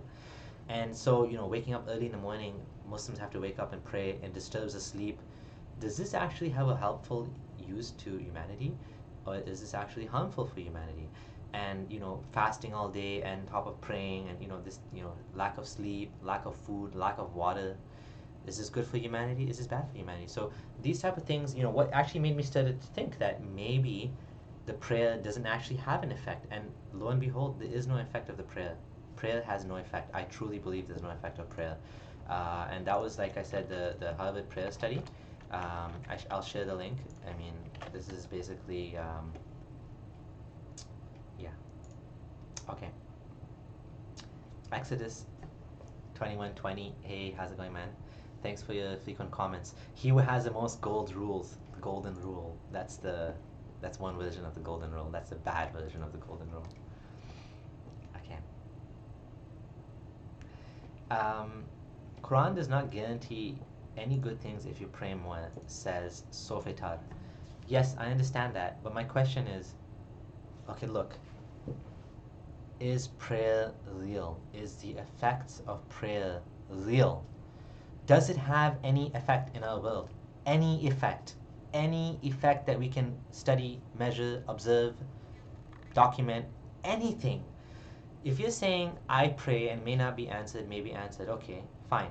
But if you have 1,000 people praying, Muslim countries, shouldn't we find Muslim countries are doing better in just about everything? They have Allah on their side. Muslims have Allah on their side, and yet they seem to be all screwed up. Muslim countries, completely messed up. Is it all the West's fault? Bad old West messing up all the Muslim countries. And what does Muslim countries have? We have Allah on our side. Yeah, we're all garbage. Why are Muslim countries lagging in just about everything, right? Like, why is it nobody wants to live in Muslim countries? Why are people running to the West? Because secular democracy is better for humanity. Secular democracy is better for humans. You know, having equal rights for men and women is better. Allowing women to study is better. Not spending day and night memorizing Quran and dogma and, you know, like, that's not even useful for humanity. It's just a waste of time memorizing ancient books, studying ancient rules on wudu and how many, do you move your finger, not move your finger, or does fighting break your wudu? Actually, fighting breaks your wudu. But like, touching a woman, does it break your wudu or not break your wudu? If you go for Hajj, you do this or do that first. If you forget to cut your nails, it's like such a waste of time on useless shit. That's why Muslim countries are behind. Not because of the West, because of Islam, because of religion, because of stupid, useless dogma. Right? And I couldn't see this before, and now I see this very clearly. So if they have Allah on their side, why are Muslim countries still far behind? If they have the true religion of God, why does nobody want to live in a Muslim country? Why are Muslims doing so badly in the world? And the closer they get to secular democracy, you find they do better. Okay, that's my opinion. If you disagree, please tell me why. Okay. Christianity. Okay, hold on. Would you have said the same things if you were living in the Islamic civilizations in 1200s? Not if I enjoyed having a head on my neck. I wouldn't have said what I'm saying now. Islamic society had its high peak, and I don't think it had anything to do with Islam. Islam doesn't encourage science. Islam doesn't encourage learning. Islam encourages dogma and memorizing and obeying the Prophet and following the Prophet and believing in ancient books of stories of talking ants and whatever. Like, why is that good for humanity? Why does humanity need that nonsense, right? Why is democracy good? What's a better alternative to democracy? Democracy is a system where everyone, you know, we cannot necessarily give everybody what they want, but it's as close as we can get, right? We have a majority basically make the law, and we try to pay attention to the minority as well. Of course, there's going to be people that are upset in a democracy because their rights don't get met, for example, minorities, for example, but as much as possible, we try to maintain the moral sphere, and we try to give everybody the rights. I mean, look at how Muslims are treated in the West in democracy, and look how dictators, what's better, like fascism, communism, dictatorship? Like, what's the alternative to democracy if you're saying democracy sucks? Democracy is fantastic. I mean, what better system do you have? I'm sorry, I don't know the criticisms of, I don't know what Socrates and Thomas Jefferson criticized about democracy. I just ask, what's the alternative, right? How many hadith books are there? Max is saying.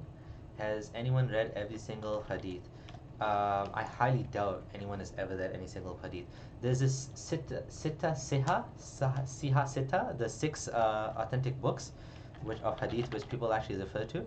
For the most part, the 2 most important books of hadith are Bukhari and Muslim for Sunni Muslims. And I actually have a post on that as well, about how hadith are not reliable. The seerah, there's also the seerah, which is the story of the Prophet, which is even less reliable. And then there's our hadith books, right? There's Imam Malik's Muwatta, which is the oldest one, which was compiled sometime between 150 and 180 after the Hijrah. Hijrah is the migration of Prophet Muhammad from Makkah to Medina. Then we have multiple versions of Imam Malik's Muwatta. One has 1900 hadith and one has 3000 hadith. Okay? So the question is, even this earliest collection, how do we even know this is like which one is authentic, the 1900 or the 3000? How do we even know that the 1900 he has are correct? You gotta trust him, right? So that's one. Okay. Apparently, he had over 100,000 narrations, which he included the 1900 from, right? Now, if you go to Bukhari is the most popular one, who seemed to have gone through all of the hadith possible, and he memorized supposedly over 100,000 hadith. 100,000 hadith. Okay? And then, out of that, his complete collection was 600,000, and from that, he reduced it to 2,000. 2,200 to 2,600, which is insane. Basically 2%, so 98%, more than 99% he threw out. Okay, and before every one he would write down, he would pray 2 rakats of prayer, asking Allah to guide him, whether this was authentic or not. And this was over 200 years after the death of Prophet Muhammad. And even in Bukhari, which is the most authentic collection of hadith, you find all sorts of crazy stories, like monkeys stoning each other because of adultery. And then, you have scholars even who reject this hadith, right? About stoning. Then you have this crazy long hadith, which is like do do do do do do. I want to show you how long it is. Just wait and see. It's like insane. Look how long it is.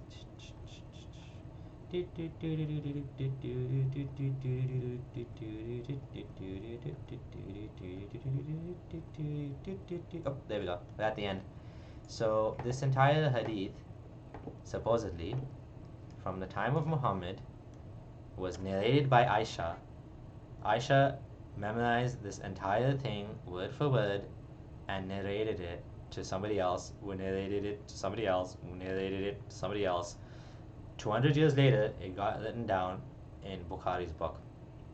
Okay, this thing is pretty damn long. Okay, now this is one example of a long hadith. I just picked a random example. I didn't even look for the longest one. This is just one freaking example. And all the hadith are like this. Not this long necessarily, but there's tons of hadith. And how do you know if this freaking thing was truly memorized word for word, passed on from generation to generation? And I'm not saying only the long hadith, even the short hadith. How do you know? Right? The Quran was memorized by multiple people from the time of Uthman. So if you want to accept the Quran as authentic, I don't know, maybe it is authentic. My only worry with the Quran is whether the Quran of Uthman was really the Quran of Muhammad. I really don't know that. All the evidence was destroyed. And there's some people that had different versions of Quran, right? And there's stories of hadith in the hadith of Quran being like forgotten and whatever, right? Verses of stoning of adulterers and stuff like that. So I'm not too sure about the Quran being completely like the same Quran that the Prophet had, but for sure, the version that Uthman had seems to be the version that we have. And I haven't looked into the whole multiple Quran thing and all that, but for the most part, I don't really challenge that for the most part. But the hadith is like, man, like everybody knows, like there's so much trouble with hadith. You don't even know like what's true and what's not true. I use these hadith to discuss with Muslims because Muslims use this for the religion, for the prayer, how they pray, how they fast, how they do the Hajj, how they do everything. Everything is based on the hadith, right? And Quran. So if you can't trust the most authentic hadith, what can you trust, right? That's my concern about the hadith. Oops. Okay. Islam is peace, someone said. Okay, I'm not sure how Islam is peace. I don't think so.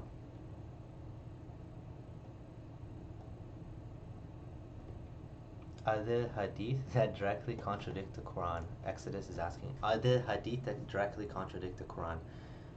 It all depends how you want to interpret the hadith, right? Like the Quran says to obey Muhammad, and whatever Muhammad said is basically the rulings, right? Sunni Muslims per se, they don't say the Quran the hadith contradicts the Quran, they try to say that the hadith explains the Quran. This is the traditional Sunni way of looking at the world.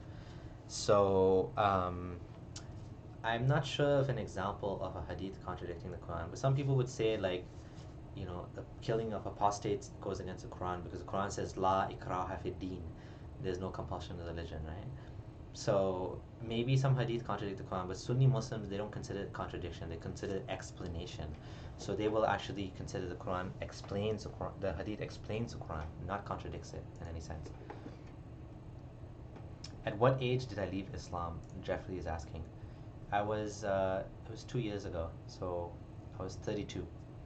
I converted to Sunni Islam around probably 18, like in my last year, second last year of high school, and I left Islam 2 years ago. So I was Muslim for 15 years, and I basically only left Islam recently, 2 years ago, I guess. Or was it 3 years now? Hold on. No, it's 2 years ago. So yeah, that's basically what it is for me. And those of you who are streaming on Facebook and asking questions, I apologize. I haven't been keeping up with the Facebook comments. I'll just try to see if anyone left a comment that I can respond to. Okay, no, there's only one comment. Okay, good. Because I haven't been paying attention. Oh, and it's filtered out for some reason. I can't see it. Ah. Okay. Anyways, if you guys are watching on Facebook, I'm actually responding to comments on YouTube, not on Facebook, because I don't see any comments and I can't keep up with 2 streams. But I'm also broadcasting this on both channels. Okay. The 7 to 10 accepted variants of the Quran. Ah, yes. There's different readings of the Quran, which is interesting, which is, one's Hafs, one's Warsh, one's Qalun, and they even sound different. Greetings, BJ Price. They even sound different, the different narrations of the Quran, the different variants of the Quran. So, yeah, that's also a troubling thing. Let me see if I can find an example of this. Okay, so I'm just gonna try to find an example. Here we go. Alright. Because people are actually surprised. Some people don't realize that there's differences. Okay, here we go. So there's different recitations, and these are all considered authentic according to Muslims. Strangely, there's a hadith that says that some man was reading the Quran differently than another man, and Omar got mad and said, "How are you reading this so differently?" And he grabbed him by the neck and he took him to the Prophet, and the Prophet said, "No, it's okay. The Quran was revealed in 7 dialects." Like, what the heck? The Qurayshi dialect, which was his dialect, and then other ones. So they have different ways of reading it, which is weird, right? So let me see if this will actually come out. This is my old website, verse by verse Quran, right? And so I made this little thing where you can actually listen to the recitation, right? Let's listen to this one. أياما معدودات فمن كان منكم مريضا أو على سفر.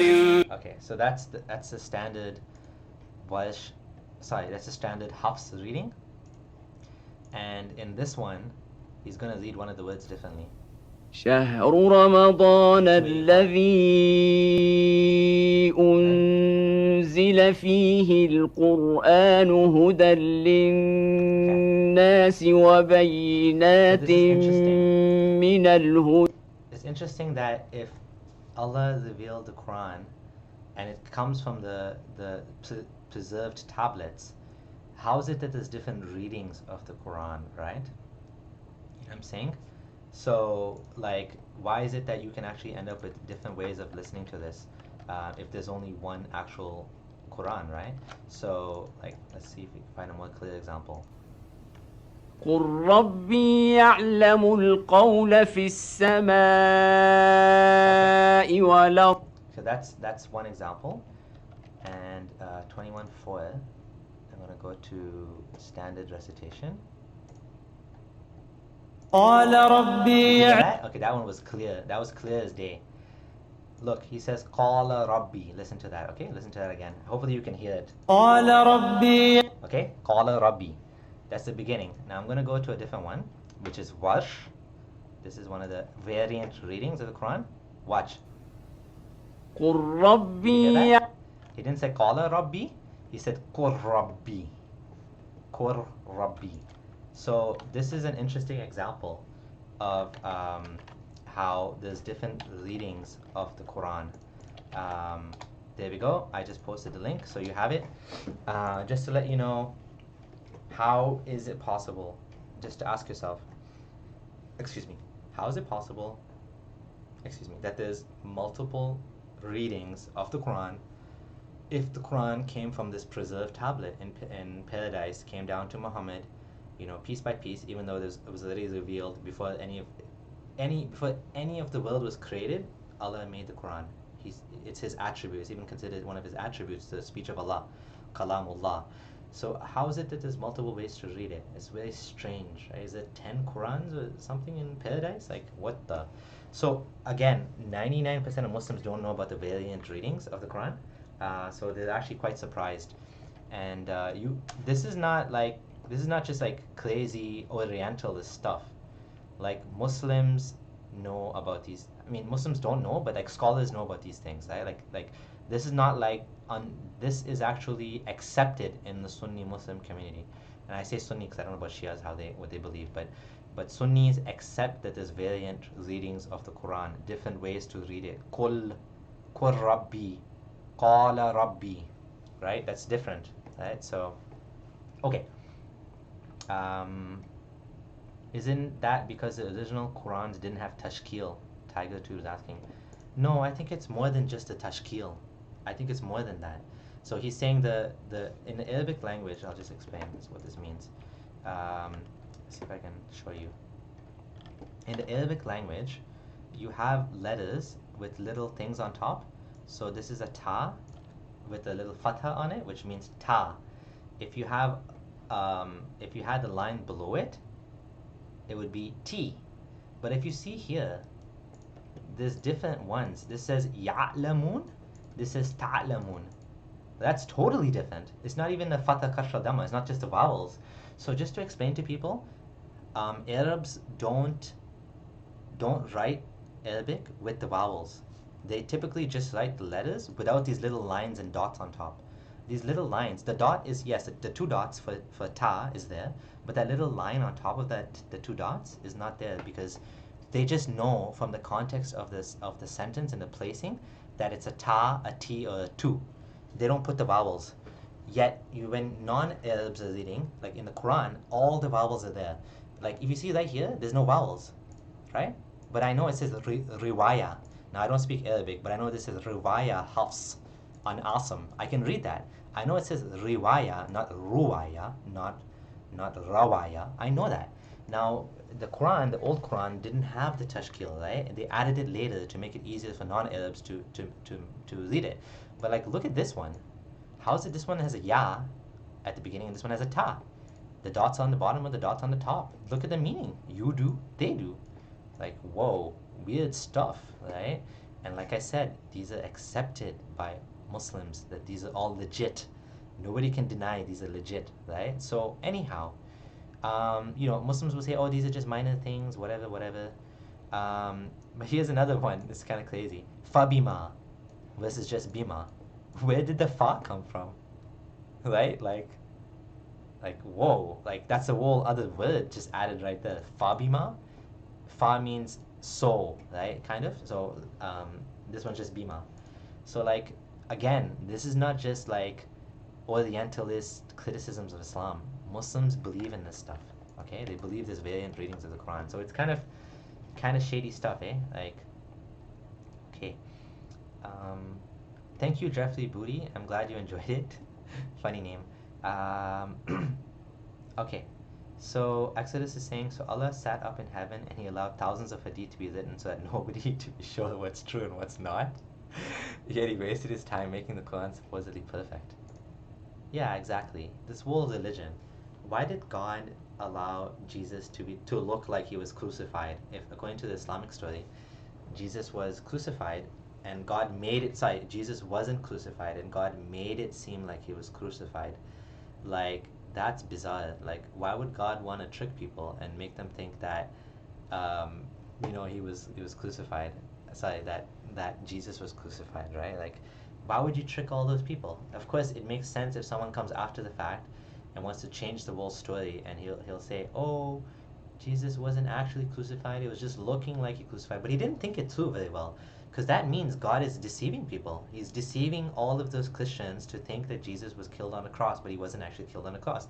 Thus creating the biggest religion in all of humanity, that false religion, a false worship of false gods. Why would Allah do that, right? Why would God do that, right? Bizarre. Oh my God. Joshua is saying, look at the Greek writing for 666 and look at the Arabic for the name of Allah. Dude, 666 in Greek, therefore Allah is Satan. Come on, man. Who are you trying to like convince with this type of arguments? In Greek, the word 666 looks like Allah in Arabic, so you think like Satan, Allah is Satan? Help protect me from Satan, from Allah, Satan. Come on, man. Come on. Give me a break. Allah is the high God of the Arabs, the pagan high God. But he's the one God that people worship today. He's not Satan. He's not satanic or something. Muslims think he's the same God as the Christians and Jews are worshipping. It's the one God, right? So that's the Islamic story. But to say like it's Satan or something, come on, like it's. Anyways, sorry, I said a little bit too much about that. Okay, so maybe it looks like Satan or something, but that's just a coincidence. That doesn't mean anything, unless you're saying Muhammad. Like, don't forget, Christian Jews and Arab Jews and Arab Christians also use the word Allah. They also say Jesus is Ibn Allah, son of Allah. They use the same terminology, even though they don't believe the same Allah that Muslims believe in, that has 99 names and all that. But they call him Allah as well. So Allah just in general means God. It means specifically also the Islamic God, but in general, even non-Muslims will use the word Allah to mean God. Okay, so I wouldn't really focus too much on what the word looks like in Greek and all that nonsense. Yeshua, I don't believe there's a day of judgment coming. It's been 2,000 years since Jesus came. Hasn't been any day of judgment. It's been 1,400 years since Muhammad came. Hasn't been any day of judgment. I highly figure there's no day of judgment. Okay, I think it's pretty clear there's no day of judgment coming. Jesus is not coming back. Imam al-Mahdi is not coming back. Muslims, there's no Jesus, no Mahdi coming back, right? It's all lies, buddy. There's no Gog and Magog coming. It's all lies. Just forget about the day of judgment. You're going to be waiting for a long time. You're going to be waiting for the day of judgment. There's going to be no day of judgment, and there's going to be no Jesus and no Allah and no God, and nobody saying you did this and you did this and you did this. Nope, not happening. So where does morality come from? It comes from inside. We need to deal with it the best we can, the best way we can for us humans, not believing in some God to fix everything, right? Max says, I think the hadith about the 7 recitations is fabricated to reconcile the problem the Muslims faced when they saw the multiple versions of the Quran. That's a great idea. That's a great theory. It makes a lot of sense. That makes a lot of sense. I never thought about that. If there was multiple readings of the Quran, it makes perfect sense to fabricate that there's 7 readings of the Quran, because you have multiple versions of the Quran. So what do you do with those multiple versions? Oh, Prophet said there's multiple versions, there's 7 versions, and whoever reads them is reading the okay version. Dude, I could hug you for that, Max. That's a great comment. That's a fantastic observation. And it makes perfect sense. Whenever we find problems in the Quran and we find the hadith saves the Quran, because the hadith came so much after that, we can basically consider that yes, it makes sense the hadith was made up to fix the Quran, right? Or to save the Quran. That makes a lot of sense to me. Thank you for that golden comment. If I can give you like leaded gold or some sort of like badge or something next to you, I can't. There's no such thing. There's no starring. There's no giving little stars or anything on Facebook. That's too bad.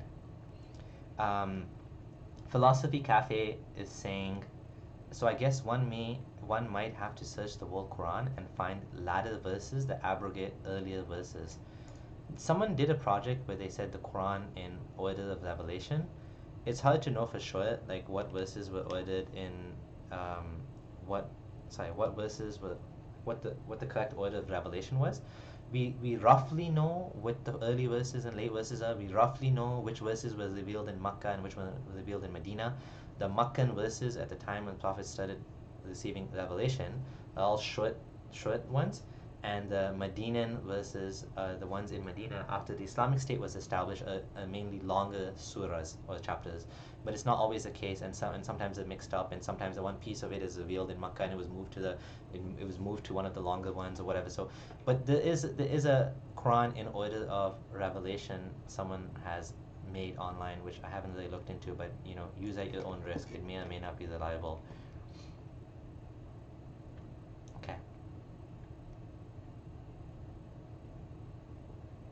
Alright, so sorry. Can an unabrogated verse and the verse that abrogates it be separated by many surahs? Yes, very much so.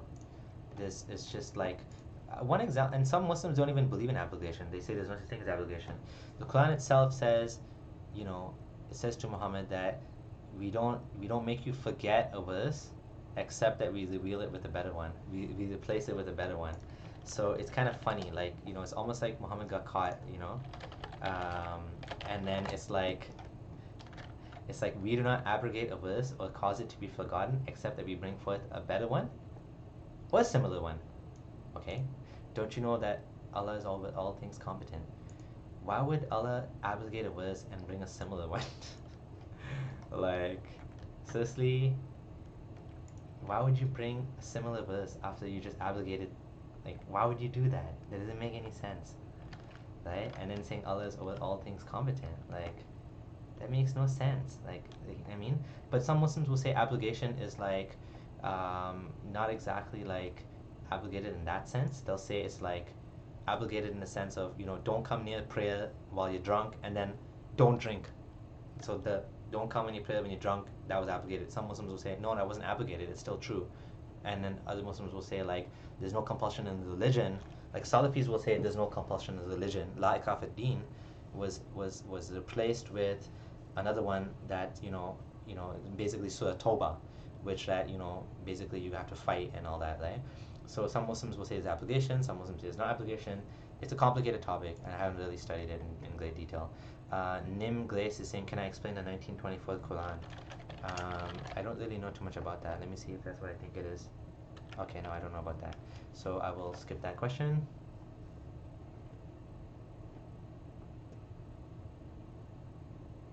Okay. Scrolling down, okay. Is the Heavenly Quran out of order too? Exodus 21 is asking, is the Heavenly Quran out of order? It's a funny question. It's a good point.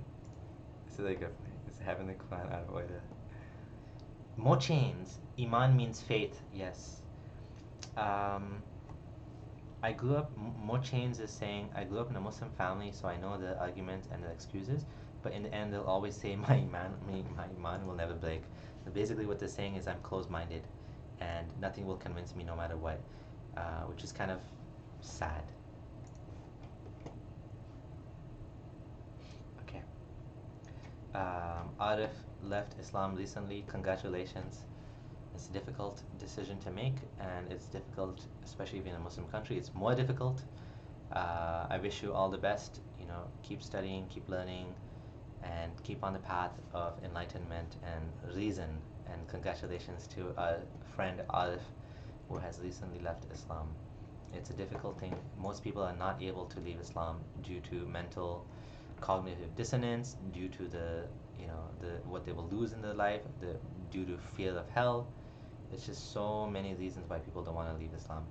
But I congratulate you for that. That was a brave thing to do, and I think it's an honorable thing to do. To find out that to leave the religion after you find out it's false, right? Philosophy Cafe is asking, do Muslims that criticize the Trinity for chopping up God into parts never see anything wrong with attributing 99 names to God? Kind of the same thing? Not quite. The Trinity is kind of like three entities in one, in a sense: Father, Son, and Holy Ghost. Whereas the 99 names of God, they're all like attributes and names of the same God. So even though the funny thing is they contradict each other, like Ashadidul Iqab, mighty and severe in punishment, right? And Al Mujib Ad Dar, the one that humiliates people or something like that. And then yet he's Arhamur Rahimin, the most merciful of those that show mercy. Like, so these are contradictory names. They don't even make sense in context of each other. So how is it that, yeah, it's just weird. It's just, they don't make sense. Like, the names don't make sense, eh?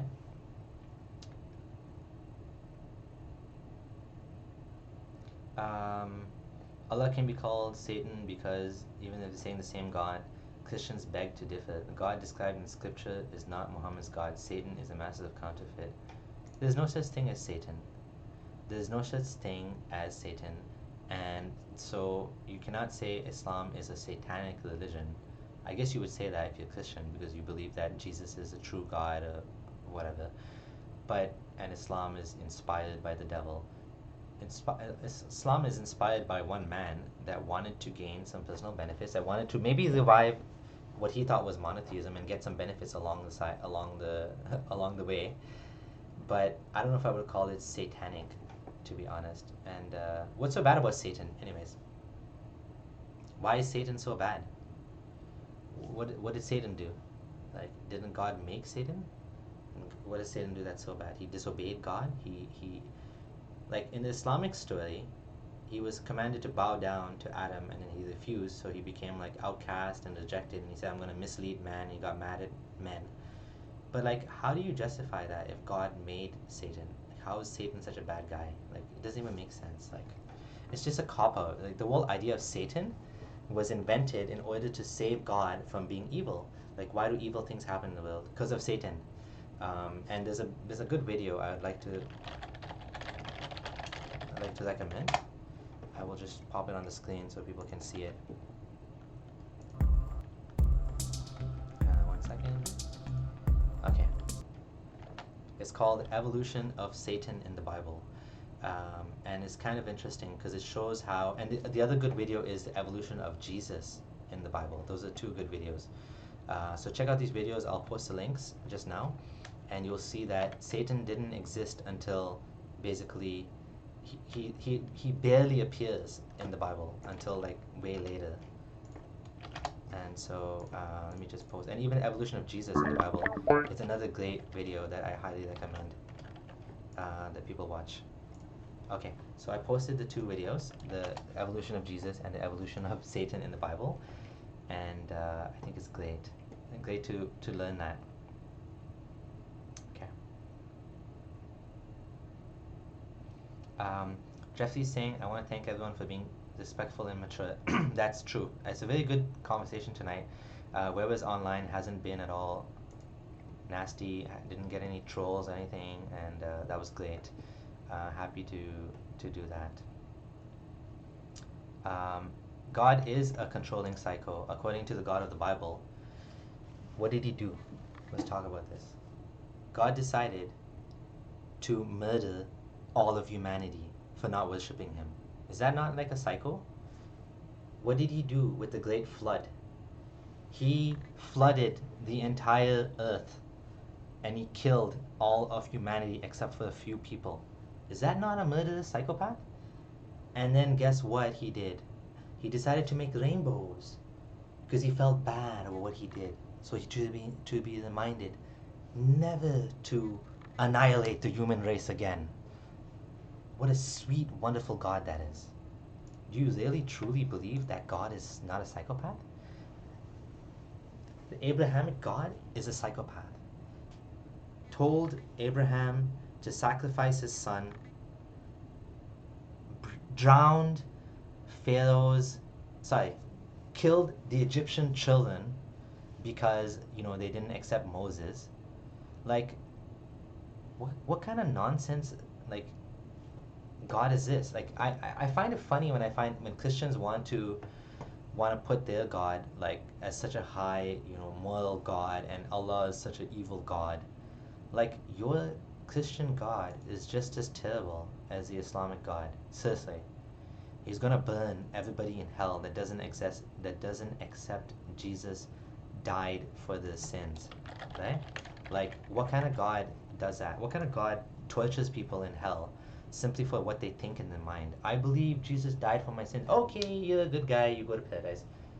I don't believe Jesus died for my sins. Go to hell. You terrible person. Go to hell. Or in the Islamic version, I believe in Allah. You're a good guy. I don't believe in Allah. You go to hell. Like, seriously, it's nonsense. And there's no evidence that the Quran is Sahih. There's no evidence the Bible is the word of God. The Bible suffers from the same flaws, scientific errors, lack of foresight. It shows that it was man-made. Everything in the Bible, every single thing in the Bible, just like every single thing in the Quran, represents the flawed work of men, not the word of a divine inspiration. Christians, Exodus is asking, Exodus 21 verse 20. Look up that verse, Exodus 21 verse 20, and tell me, what type of God allows you to beat your slave and doesn't punish you because the slave doesn't die? Because if the slave dies in a few days, it's okay, apparently, according to the Christian God, right? Look up Exodus 21 verse 20. Look it up. Tell me, what kind of God allows you to own people, to beat them, and not to punish you if they don't die? What kind of God allowed the Israelites to kill the Midianites and keep the virgin women alive as slaves? Hello, what kind of God does that? Allows you to kill the Midianite women and keep them as slaves, the virgins. Sounds like something Muhammad would do, doesn't it? Keeping the virgins for himself. Now the Christian God did that apparently in the Bible. So what kind of moral God, what kind of moral monster is this God? Allows you to beat slaves, allowed people to kill others and then keep them as slaves. Like come on. I honestly wonder when I see Christians criticizing the morality in Islam, like I get it. Christianity doesn't allow these things anymore. But your God is the same God that did all these same things if you believe in him. Tinker, hey, how's it going, man? You missed a bunch of these videos. You finally made it. That's good. Yeah, the scary thing about Allah is you're always playing Russian roulette. You don't know if you're going to heaven or hell. Yeah, it creates a mental anxiety. The belief in God, the belief in hell, and belief in God in Islam gives you anxiety, makes you worried, makes you feel like you don't know what's going on, and are you going to go to hell, are you going to go to heaven? I totally agree with you. It creates a lot of mental burden for a believer, and you're constantly worried. I have to say my next prayer, I have to say my next prayer, I have to say my next prayer, because you pray 5 times a day. It just worries you, and it gives you a lot of stress, right? So I absolutely agree. Max, isn't Judaism the most humanistic religion because there's no hell, at least? I think Buddhism is really awesome, frankly speaking. I think Buddhism has some really good values without believing in God.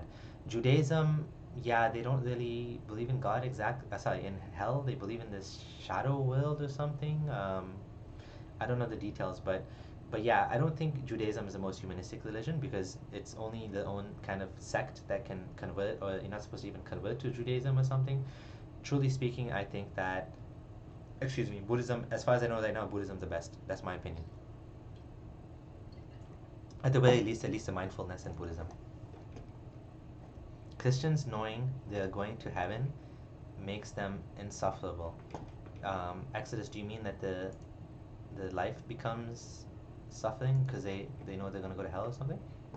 Max says the only way to be sure you go to heaven in Islam is to make jihad. I agree with you on that.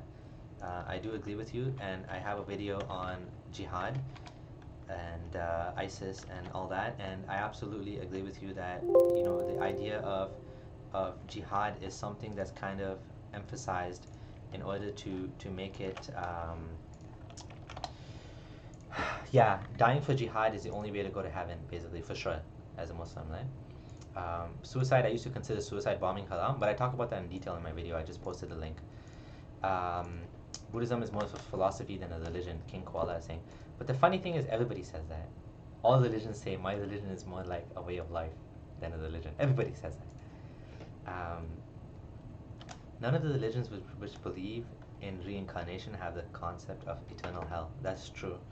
I personally don't believe in reincarnation. In a way, I hope it's true because at least I will carry on in some other existence. But I personally don't see any evidence for it, and so I'm skeptical to say the least. I think more likely we just die and that's it. That's the end of the existence. Can Arif is asking, can a Muslim man marry a child according to Sharia law? Yes, on my last live video, we talked about this, and this one guy started arguing with me and saying, no, no, no, Islam doesn't allow you to marry children, but it does allow you to marry children. And I will just post this on the screen for 1 second.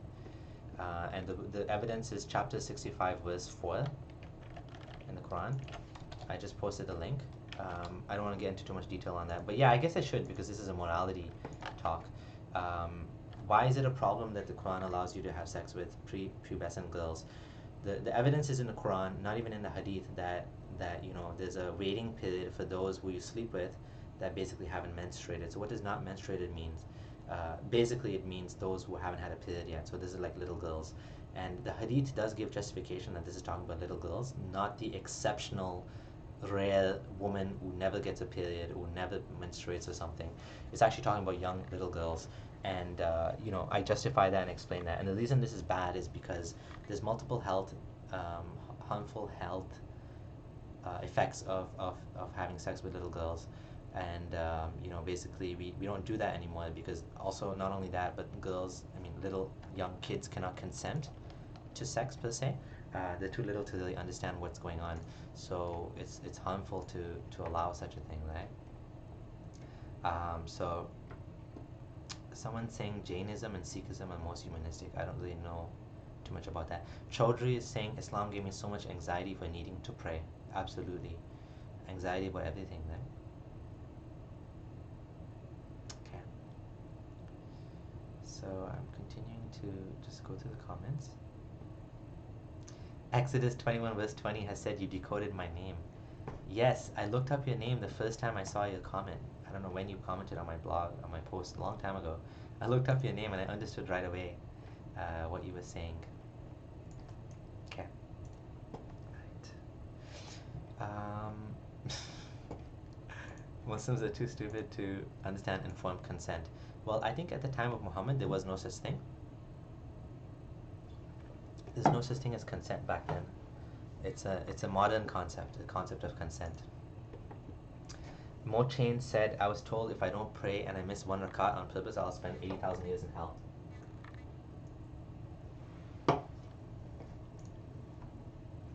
Yeah. Muslims do make comments like that.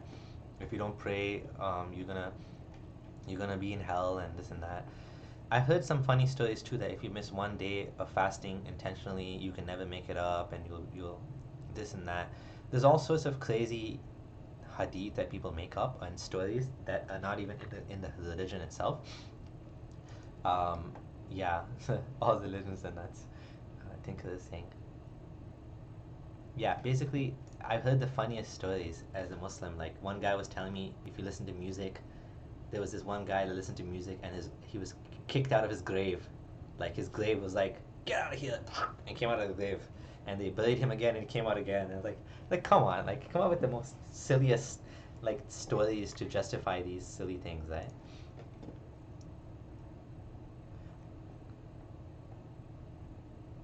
Okay.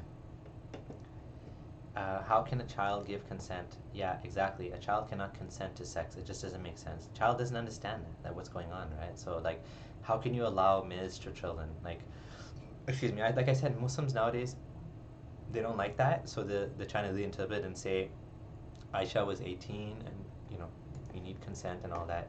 According to Muhammad, consent of a virgin is silence. So if you ask her and she says nothing, that means she accepts the marriage, which is interesting, right?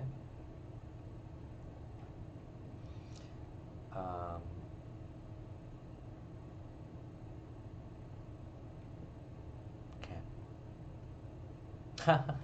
I hope you reincarnate into a beautiful butterfly. Thank you, Asfa. What do I think of people that create their own moral book, no God, anything but rules that they follow religiously? I'm not totally sure um, what you mean, make up their own rules. Don't we all do that? Don't even religious people make up their own rules? Because let's say, like, they don't like something in the religion, like slavery. They won't do it, right? I mean, we don't have a choice to do it now, but I mean, they'll just be, no, no, no, no, no, slavery is not allowed in Islam anymore. It was abrogated or whatever. Or they'll say, like for example, interest is forbidden in Islam, clearly in the Quran. But Muslims will say, no, no, no, no, no, it's justified to buy your own house because it's just for like living purposes and this and that. So people kind of pick and choose. Everyone picks and chooses, right? Picks and chooses. Some people will music is haram. Some people say, no, no, no, no, no, music is okay because of this and this and this. So everybody picks and chooses their own ways, anyways. Atheists do this. Everybody does this, right? Like religious people do this. I don't think that. Yeah, basically everybody does that. Um, Tinker is saying Buddhism is crazy too. I don't really go by like Buddhism per se, but like I said, I like mindfulness. I really like the idea of mindfulness that you can pull out of Buddhism and you can get some benefits from it. So if anyone wants some sort of spirituality in their life, look up look up mindfulness. All right.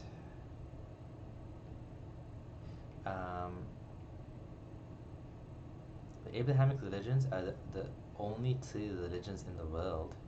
The rest of the traditions are cultures, they can be reformed. I guess so. Yeah, I guess in a sense, right? Like you can change them. And do I think hell mongering children is child abuse?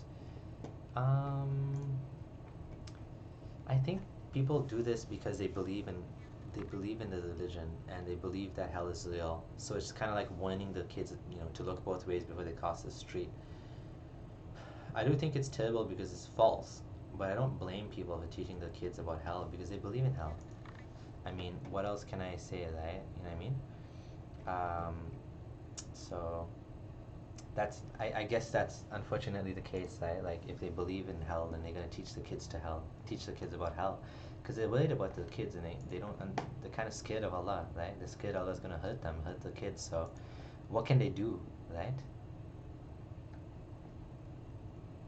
Yeah, there is abuse in the community sometimes with imams and stuff, and yeah, people should report those imams. And if there's any terrorism or any sort of like worry about people becoming radicalized, Muslims should report them as well. And basically, I hope that people are able to be loyal to their fellow humans over the religion. No, I didn't say that. Tinker is asking. I didn't say religions have no consent. Muhammad said silence is a consent of a virgin. So if you go to sunnah.com, you can search for virgin consent. I'll just do it for you, I guess. And you'll see that. I'll find it. Okay, I found it right here. So that's the consent hadith. I just sent it. Okay. Oh, sorry. Now I posted it. Right. Someone is saying ISIS has burned people and this is haram. Asfa is saying that. So the reason why ISIS justifies burning people is they don't burn people in general. They only burned someone in a very specific case, and that was one of the pilots that was bombing people. So they said, "You are burning people with your napalm bombs, so we are gonna burn you back." And they justified it under qisas, so eye for an eye. Basically, the Quran's ruling on eye for an eye. Scholars will say something like Hamza Yusuf, for example, will say, no, no, no, no, you can't apply qisas in war. But like, who's to say? You can't do this in war, you can't do that in war. They basically justified it because they decided the Quran, eye for an eye, went above the hadith that said don't burn people. And so they did it. In fact, everything ISIS does can be justified and argued from a religious Islamic perspective. They are experts in Islamic doctrine and they are basically ultra Salafis. So if you talk to them, their only authority is the Quran and Sunnah. They don't care about what scholars say. All they care about is what the Quran and Sunnah say, which is what makes them very dangerous. Oh my God, Arif is saying debate Adam Saleh. Adam Saleh, come on, like he doesn't debate Islam. He just makes funny videos and stuff. He'd probably make a joke video about me or something, like he did with Introverted Smiles, right? So yeah, no, nobody wants to debate me anyway. So forget the debate idea. Um, Fear of hell is better than teaching your child being a slut is okay. Huh? Okay, I don't know what that means. There are more chains also said there's no hadith supporting burnings. There's not just no hadith supporting burnings. The hadith said don't burn people because only God is allowed to punish with fire. So hadith explicitly forbids burning people alive. They decided to not go by that one, but to go by qisas, which is eye for an eye, and they decided to ignore that ruling. So maybe they were wrong on that, but that doesn't make them not Muslim. They were basically potentially erred on that, but they only did it to someone that also bombed people. So I'm not justifying it in any way, and that was a horrible, horrible, horrible, horrible thing they did. I'm just saying how they justify it from Islamic perspective. I'm playing the devil's advocate here. More change is saying there's burnings of. Exodus is saying make a video of you debating your former self. That's a funny idea. I should do that, right? Oh yeah, Max is saying it's funny how Saudi Arabia spread Salafism, but many Salafi rulers view the rulers of Saudi Arabia as kuffar. Yeah, that's pretty funny, right? They're spreading a version of the religion that turns them into disbelievers. That is actually pretty funny. Yeah, the illiterate is saying nobody wants to debate me, but they'll debate me if I was a Christian or a Jew. That's exactly right. But even then, they wouldn't debate me if I was a Christian. If I was a Christian that knew as much as I know right now, like David would, no Muslim is going to debate him unless they're like confident and brave, like Shabir Ali. But Shabir Ali, I emailed him and I asked him if he'll debate me, and I actually emailed him before I left Islam with some of my doubts. He said he'll get back to me. He never got back to me, and then I emailed him again. I said I left Islam, and then I emailed him again, and he never replied to a second email. And the third email, I said, okay, do you want to debate? Never responded to him. And now he's doing a Dawa workshop in Toronto, like how to convert people, but he doesn't want to debate me. I'm kind of sad. Excuse me. Is it true that only one sect of Islam will go to heaven and the rest will go to hell? That's what the Hadith says. There's 73 sects of Muslims.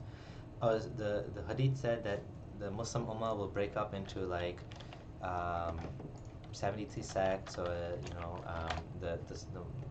on, let me find it. 70 sects. Okay, I found it. Okay, the hadith is totally wrong. It says the Jews split up into 71 sects or 72 sects, and the Christians, and similarly, and my ummah will split up into 73 sects. And one of the other ones actually says that this one actually says that all of them are going to hell.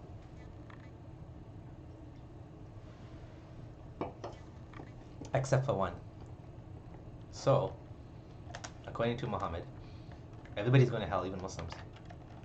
There you go. Yes, Ultra Silver is saying even when you're Muslim, you go to hell. Poor Muslims, like they just wanna worship God, just wanna be good people, and still they're gonna go to hell if they're in the wrong sect. So Shias, Ahmadis, like everybody's going to hell, even the Muslims, right? Sad. Yeah, hell's gonna be fun. Okay. More change is giving evidence for burning. How many sects are there today? Arif is asking. Good question. There's a whole lot of sects, and even among the sects, there's sects. So Shias, there's like Boras, there's like Dawoodi Boras, then there's Ismailis. I used to be Ismaili before I became Sunni, and then there's like so many sects. Even among Muslims, even among the sects, there's sects. I don't know if there's 72 or more than 72, but I once looked up a list of sects of Christianity, and there's well over 72. There's a lot of them. So some people say, yeah, 70 means a lot. But does 71 mean a lot too? And 72 means a lot plus 2? And 73 means a lot plus 3? Like, seems weird. If Prophet was saying a lot, why didn't he just say a lot? And if he meant a lot as in 70, then why would he say 71, 72, 73? It's a funny way of saying something that's, clearly disputed and wrong, right? Yeah. Why don't Muslims put every single hadith in one book? I think each Imam made his own book, right? So Imam Bukhari made his book, Imam Muslim made his book, Imam Tirmidhi made his book. They all made their own book with the name on it, right? So they all wanted to make one book to rule them all, I guess. But nobody could actually do the job until Bukhari came along. And then again, who knows? Um, can I watch a 15-minute video on Sanguru? I don't even know what that's about. I'll have to take a look. Um, yeah. According to Salafis, Bukhari is considered the holiest after the Quran. But yeah, it is a Russian roulette religion. Basically, like, you never know, right? You're gonna hell, you're not gonna hell. Who knows, right? Anyways, I don't want to argue about burning people to hell. I'm sorry, burning people with fire and not burning people. The point is that some people believe and some people don't believe that, you know, burning with fire is allowed. I used to think it was haram, so I think ISIS did an un-Islamic thing here. Somebody's asking, is there a female menstruation section in Hadith? There's a whole issue. Yeah, menstruation. I actually wrote a post on this. They used to consider it like a harmful thing and a dirty thing for women, and so they didn't allow sex with people that were menstruating, and basically Islam kind of continued on the same line of other religions and other beliefs and ancient ideas about purity and all that, and they had no idea that the menstrual blood was for the baby. They had no idea there's such a thing as a female egg. In fact, the Quran never mentions a female egg, even once in the Quran. And surprisingly, the Quran even doesn't mention sperm. It mentions only seminal fluid. It doesn't mention sperm. It doesn't mention the female egg. So it's kind of not surprising that they thought it was a dirty thing, right? Like the menstrual fluid, right? So I posted the link. You can take a look at that post. Do I see a future with no Islam? I think Islam's staying for a long time. I don't think Islam's going anywhere. I think Islam's going to be reformed in some senses, and it's going to become a little bit more watered down in a sense. Like I said, people saying Aisha wasn't 9, she was 18 and all that. I think that's what's going to happen. I think there's going to be a lot more cultural Muslims, a lot more agnostic Muslims. I don't know, maybe there's going to be more atheists too, people just leaving Islam. But I think the bigger group is going to be the ones that still call themselves Muslim, but they don't believe in Islam. Also known as hypocrites in Islam, but they're going to become a bigger and bigger group. That's my bet. Oh, it's morning time in India. It's late now in Canada. I do think Muslims are going to leave Islam, a lot of them, and a lot of them are leaving Islam. But I think a lot of them cannot leave Islam, so they'll just leave it they'll leave it, but by name they'll still be Muslim. Hey Salman, how's it going? What do I think about all living beings from water? It's in verse 21:30. So actually 21:30 has a bigger problem, which is that have those who disbelieve not considered the heavens and earth were a joint entity, and we separated them and made from water every living thing. This is actually a bigger problem. Forget the water part. I don't know. The water part seems to have some sort of accuracy to it, maybe, in some ways. But I'm not sure about made from water every living thing. I don't really know the science on this too well. What I do know that 21:30 has a big problem in it, and that it's talking about the heavens and the earth being joined. And the heavens and earth being joined is actually one of the big issues in the Quran. And I actually use this because it's a very good example for people to understand that there's a big problem with the Quran, and it's very clear what the problem is. And usually people will come up with some silly excuse of like, oh, the Quran is just saying that all matter was joined. And then I would just say, like, if that's the case, couldn't the Quran just say the heavens and Abdullah Samir was joined, or the heavens and your laptop computer was joined, or the heavens and the Nile River were joined? None of those things existed at the time of the creation of the universe. So how can you say that the heavens and earth was joined when the earth never existed, right? That's my argument. And to make it worse, most of the things in most of the ancient cultures used to believe the exact same thing. Even cultures that were not inspired by God, like the Greeks, the Maya of India, the Romans, It just, it goes on and on. Culture after culture used to believe that the heavens and earth were joined and it was split. Max is asking, will Islam ever collapse as a whole? I honestly don't know. I honestly don't think so. Like, I don't know. Like, I think religion is here to stay for a long time. We have a long way to go. Scientific literacy is still not there in most parts of the world, and the superstition still rules most parts of the world. Superstition still rules the world. So I don't think religion's here for a long time, not just Islam, but Christianity and everything else, right?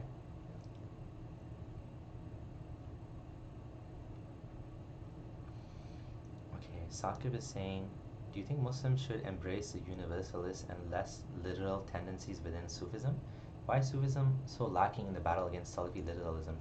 Part of the reason why Sufism is losing against Salafism is, I think there's a couple of reasons. One is Salafism is well funded. Wahhabism slash Salafism, which is coming from Saudi Arabia, is well funded. A lot of oil money, and a lot of madrasas, a lot of Islamic schools, a lot of mosques all over the world. In Canada, when I visited Kenya, I saw a beautiful mosque. Didn't look like the other mosques in Kenya. It was beautiful. It was paid for by Saudi Arabia. So they're exporting the doctrine all over the world. The oil money is going to run out, but for now, it's still there. Sufis don't have that type of money to combat that, and the type of resources to combat that. University of Medina accepts students free of charge from anywhere in the world for a 4-year program. Many of the teachers of Al Maghrib and Al Kauthar, they went to Medina free of charge, no fees. And guess what they're gonna teach when they come back? They're gonna teach Salafism. Now some of these people are like movers and thinkers, like Muhammad al Sharif of Al Maghrib, who founded Al Maghrib Institute. And Salafism is having a revival here in Canada.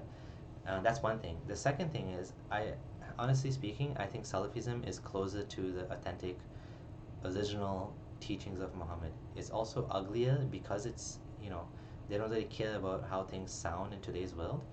But truly speaking, Salafism is closer to the text, and that has an appeal to many people, right? It has an appeal to people that like black and white thinking. It has an appeal to people that want to follow what the Prophet himself taught. And I think the texts themselves tend to lead towards literal Salafism. I could be wrong. I know there was a more moderate Islam that was all over the world at one point, and Salafism has kind of squashed that. And I hope that more like Sufism and more tolerant versions of Islam. I mean, the Islam of Salafism is Islam that you can't say happy birthday, you can't celebrate your birthdays, you can't say Merry Christmas. Like, all that stuff is considered haram, and it's apostates should be killed according to most Salafis. Whereas Sufis, they don't tend to say that. Hamza Yusuf said, I don't think we should even implement hudud laws like stoning and all that stuff. So that's basically Salafism versus Sufism. Sufism is much better, in my opinion.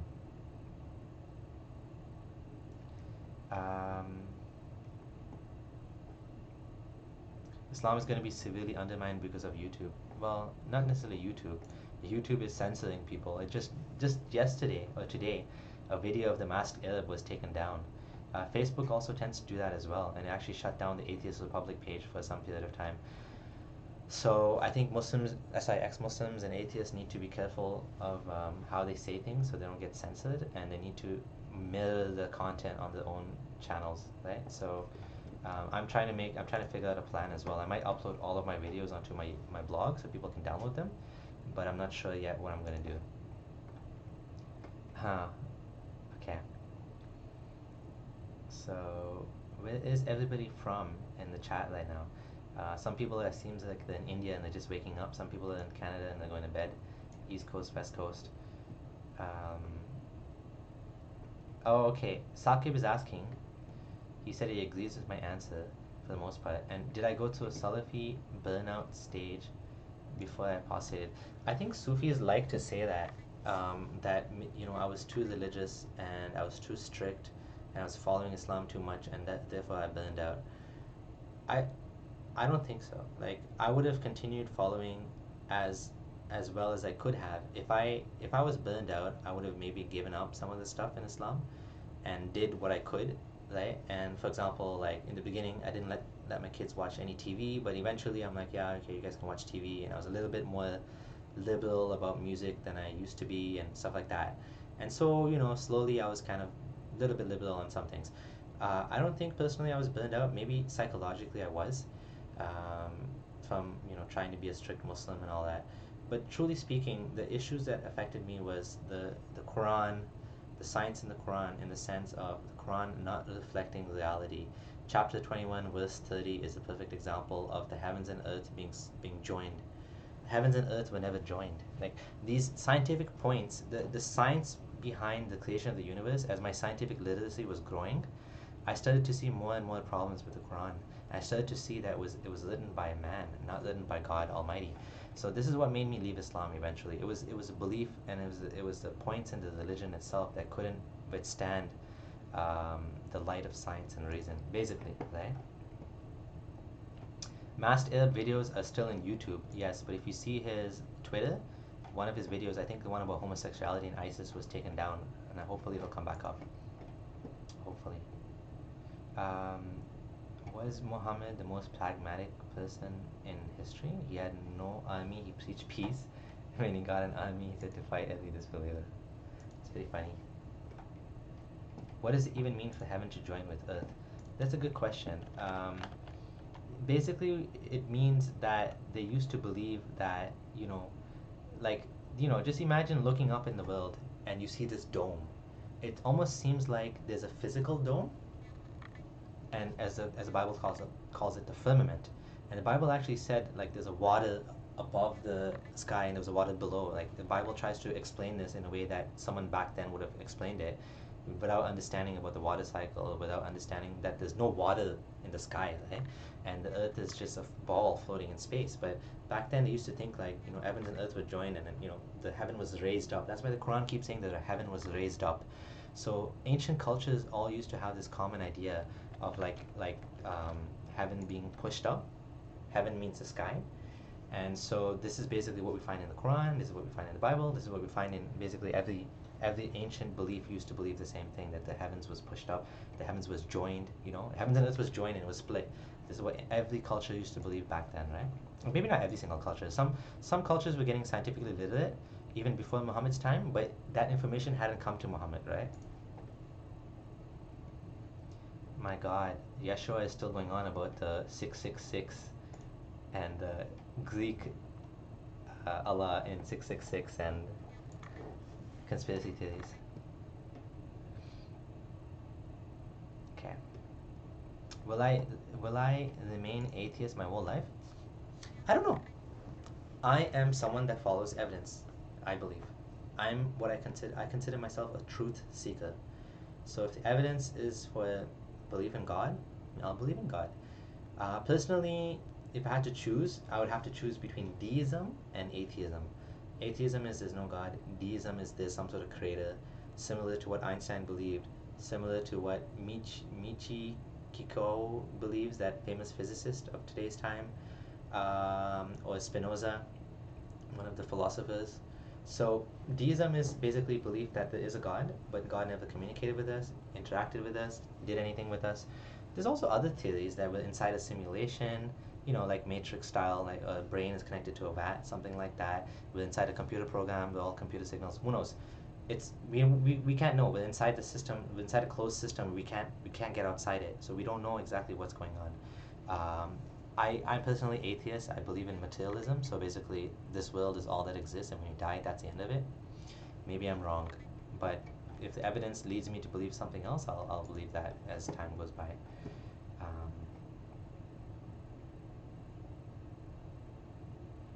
Okay. What's my opinion on Muhammad Aisha and the rest of his brides?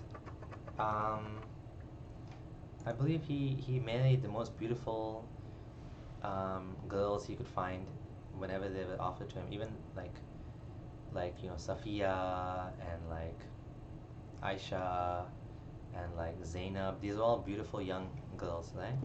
Um, Let me find a page that actually describes it. Okay, here we go.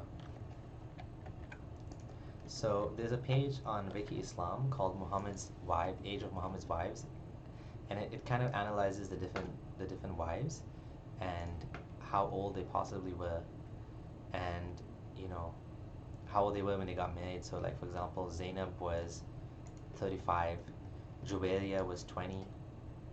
Um, there's some other ones as well. Hind, which Salama, who was probably about hold on, 28. Some of these you have to guess because we don't know for sure, right? And then Safiya was 17, going to Tabari. Maymuna was, where is she?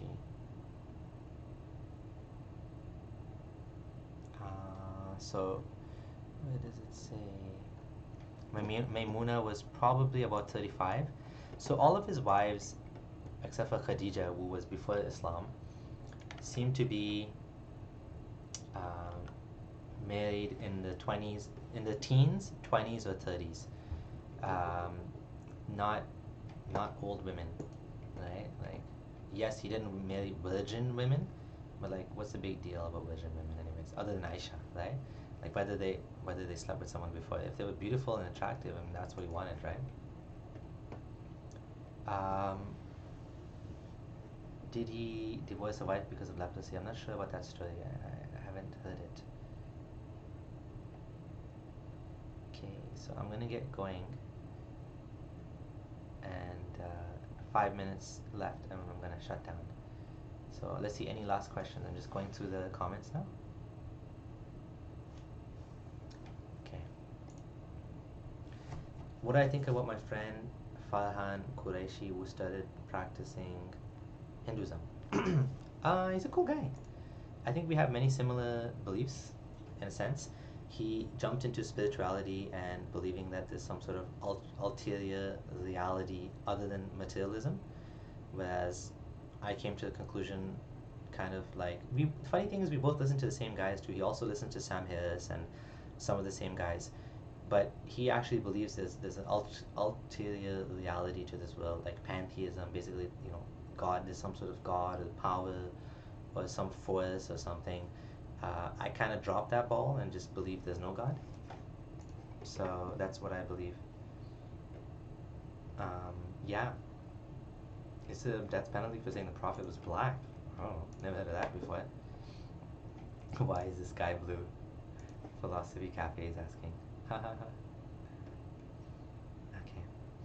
Okay. More chains. Can you last 9 women in one night? The thing is, this is probably just made up, that story. Like, people become legends after they die. So that's that's what happens to people after they die. They become like legends. They don't while they're alive they're not legends, but after they die they become like superheroes. And that video I posted earlier about evolution of Jesus in the Bible talks about how he became a legend. So yeah, I like Farhan Qureshi. He's a cool guy. Hope to have another discussion with him. We disagree on that, but yeah, Mo Chains is saying he married a fat girl. You're talking about Sauda. That was his second wife after Khadija died, right? Before he married, was it before he married Aisha? So Sauda is the big wife you're talking about. Yeah, I'm leaving because it's like really late at night now, and I didn't realize ended up making this a lot longer than I thought. It's 2.5 hours now, and my throat is dry, and I need to go to bed. I have to go to work in the morning. Um, did I used to take a few days off from work and go with a group for Dawa? I I went to I went with the Tabligh Jamaat once, but being Salafi, I used to think there was all bid'ah and like innovation and shirk and all that nonsense. So I didn't go with Tabligh Jamaat. I did go with them once just for the experience, just to see what it's like to stay in the mosque with those guys. I didn't like it. It was weird. But no, I never went for any of those Dawa things, Dawa camps. I wasn't doing like Dawa formally. I was more like doing online Dawa, like making Islamic websites and stuff, right? That's what I was doing, right?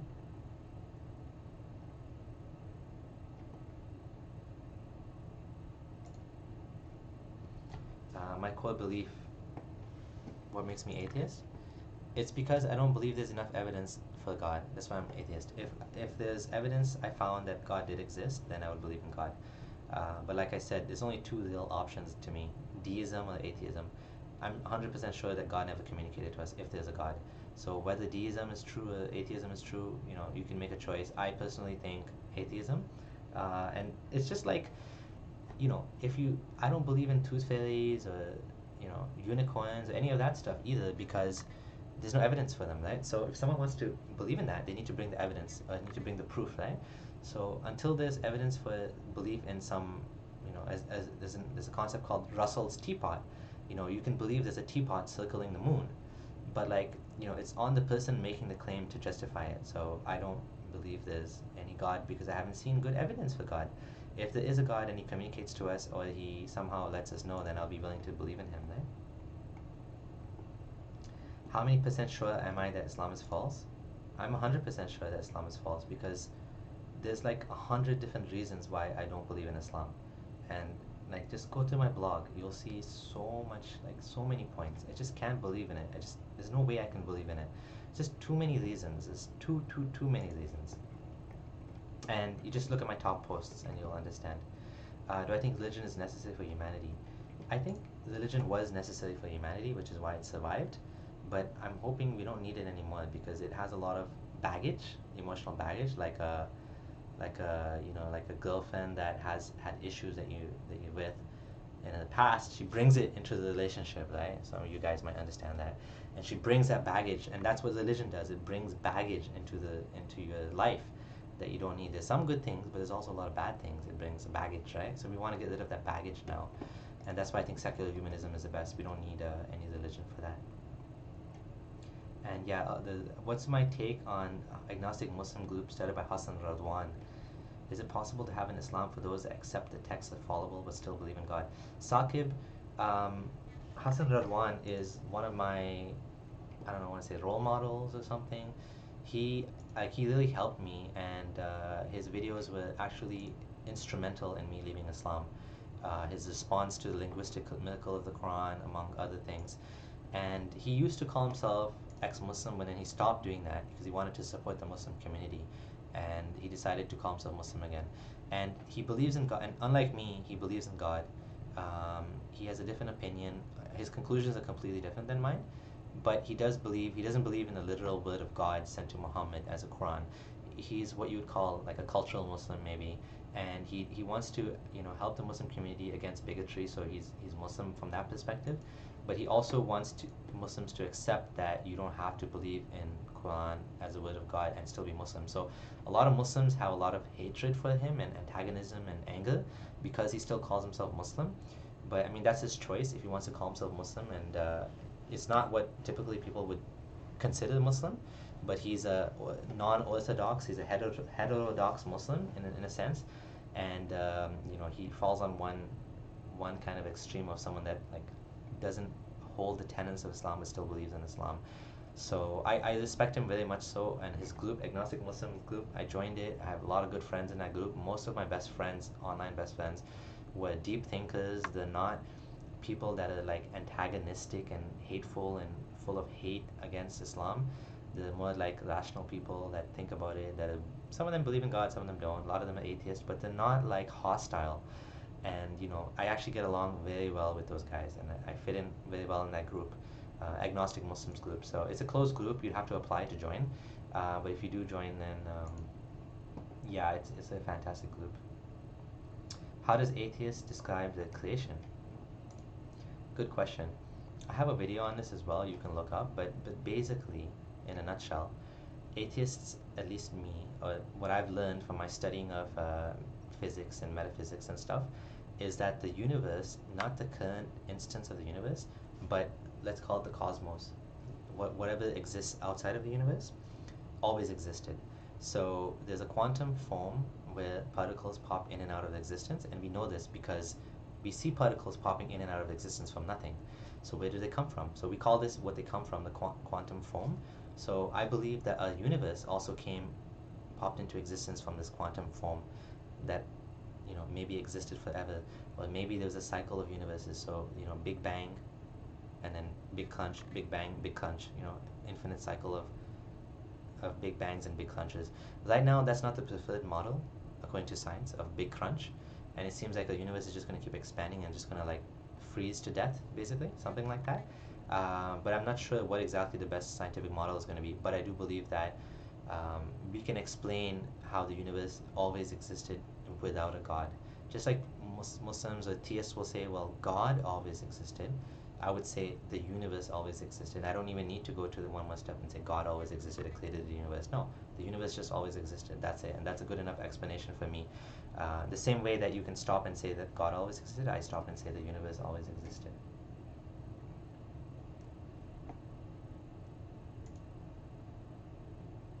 Oh, I watched The Cosmos with Neil deGrasse Tyson. I loved it. It was a fantastic documentary.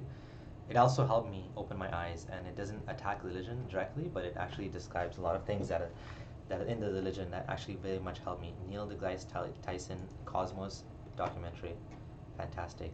The universe, if you're asking where the universe came from, like if you mean the multiverse or the cosmos, I would say the universe always existed. It didn't come from anything. It's the same answer that you would give to God. Where did God come from? He always existed. And what's easier to believe in? A God that's infinitely intelligent and perfect and this and that has some sort of, personality that always existed, or just a universe that always existed, right? And there could be multiple universes, right? Like, and some of them have life, others has life, some may not have life. So here we are in a universe, and we're like, wow, this is so cool. Where did we come from? Oh, God must have done it. Well, maybe we just happened by coincidence, and we just happen to exist, right?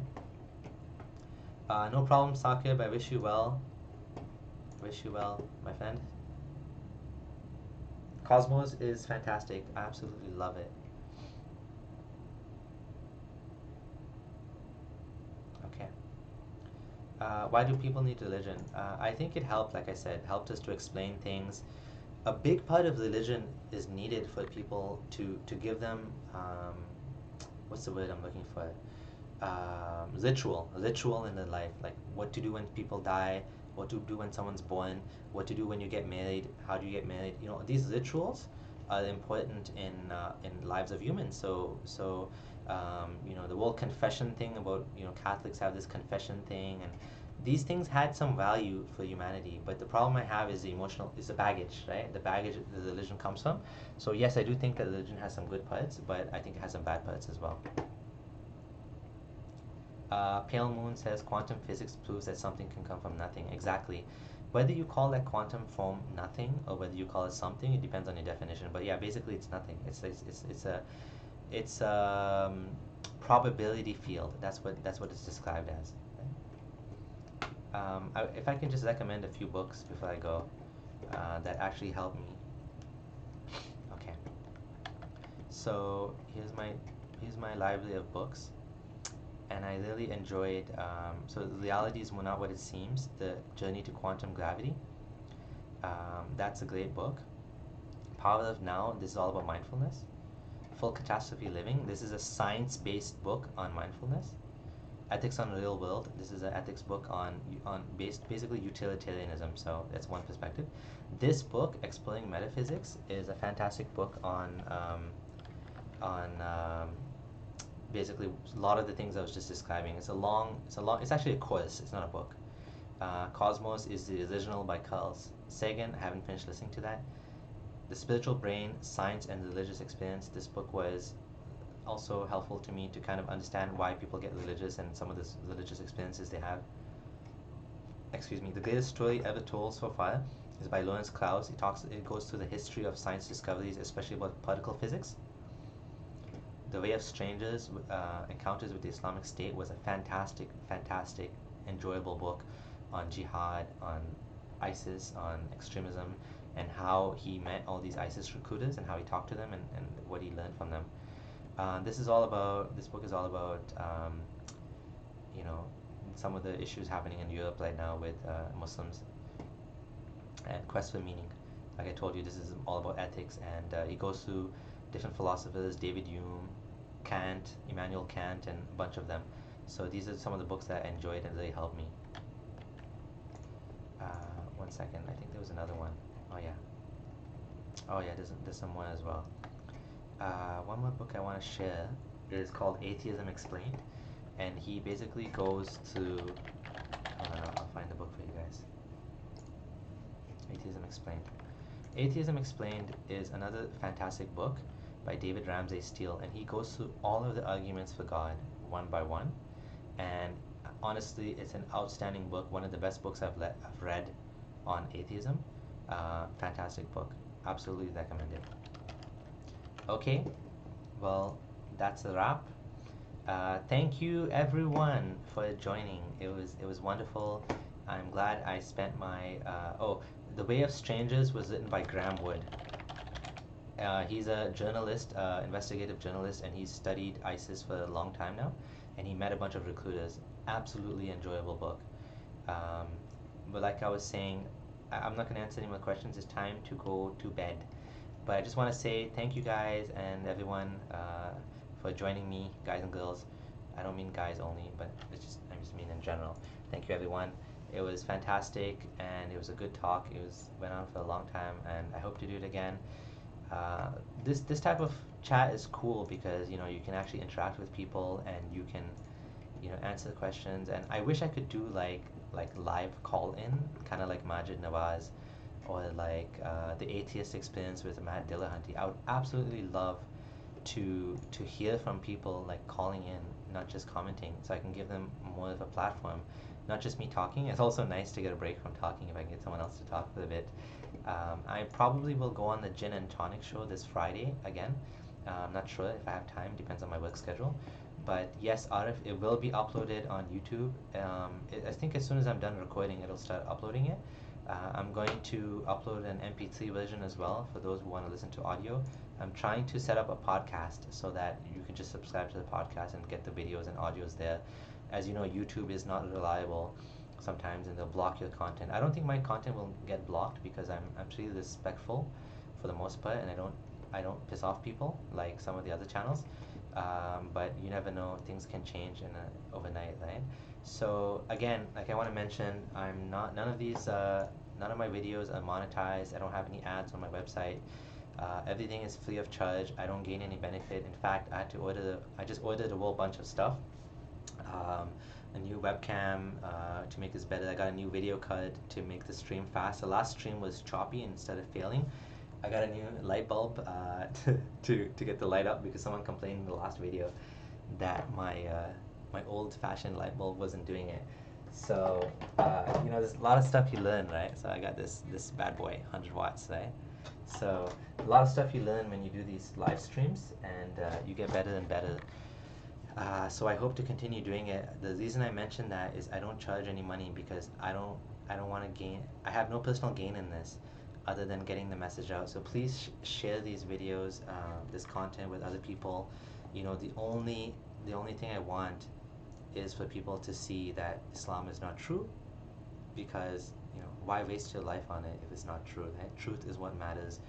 And yes, we have a lot of sentimental feelings towards it because we grew up in this religion, and you don't have to necessarily leave it, right? You can just, as long as you know it's not true, at least the decisions you make in your life won't be based on an imaginary benefit that you won't gain, right? Like you may put off buying a house, or you may put off, going, dating, for example, some girl that you like, or a guy that you like, or whatever. Or maybe you're homosexual, you're gay, and you feel guilty about it. You don't need to feel guilty about it.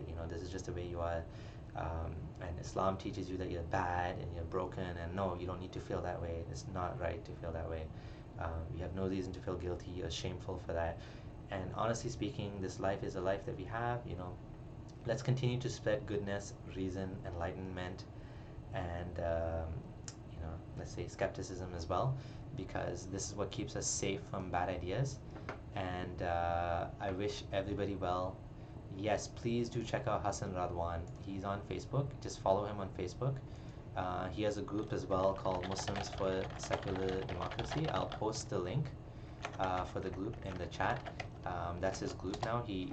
He's moved on from the Agnostic Muslims group, but he has this group, and that's where you'll get most of his posts. And as well, you can just follow him directly on Facebook. He's honestly a like-minded individual. I look up to him very much so.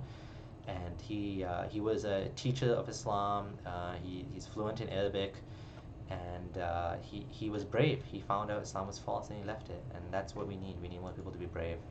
Um, and like I said, please do share my videos, and I wish you all well. And to whoever said Assalamu alaikum, welcome salam to you. Take care, everyone.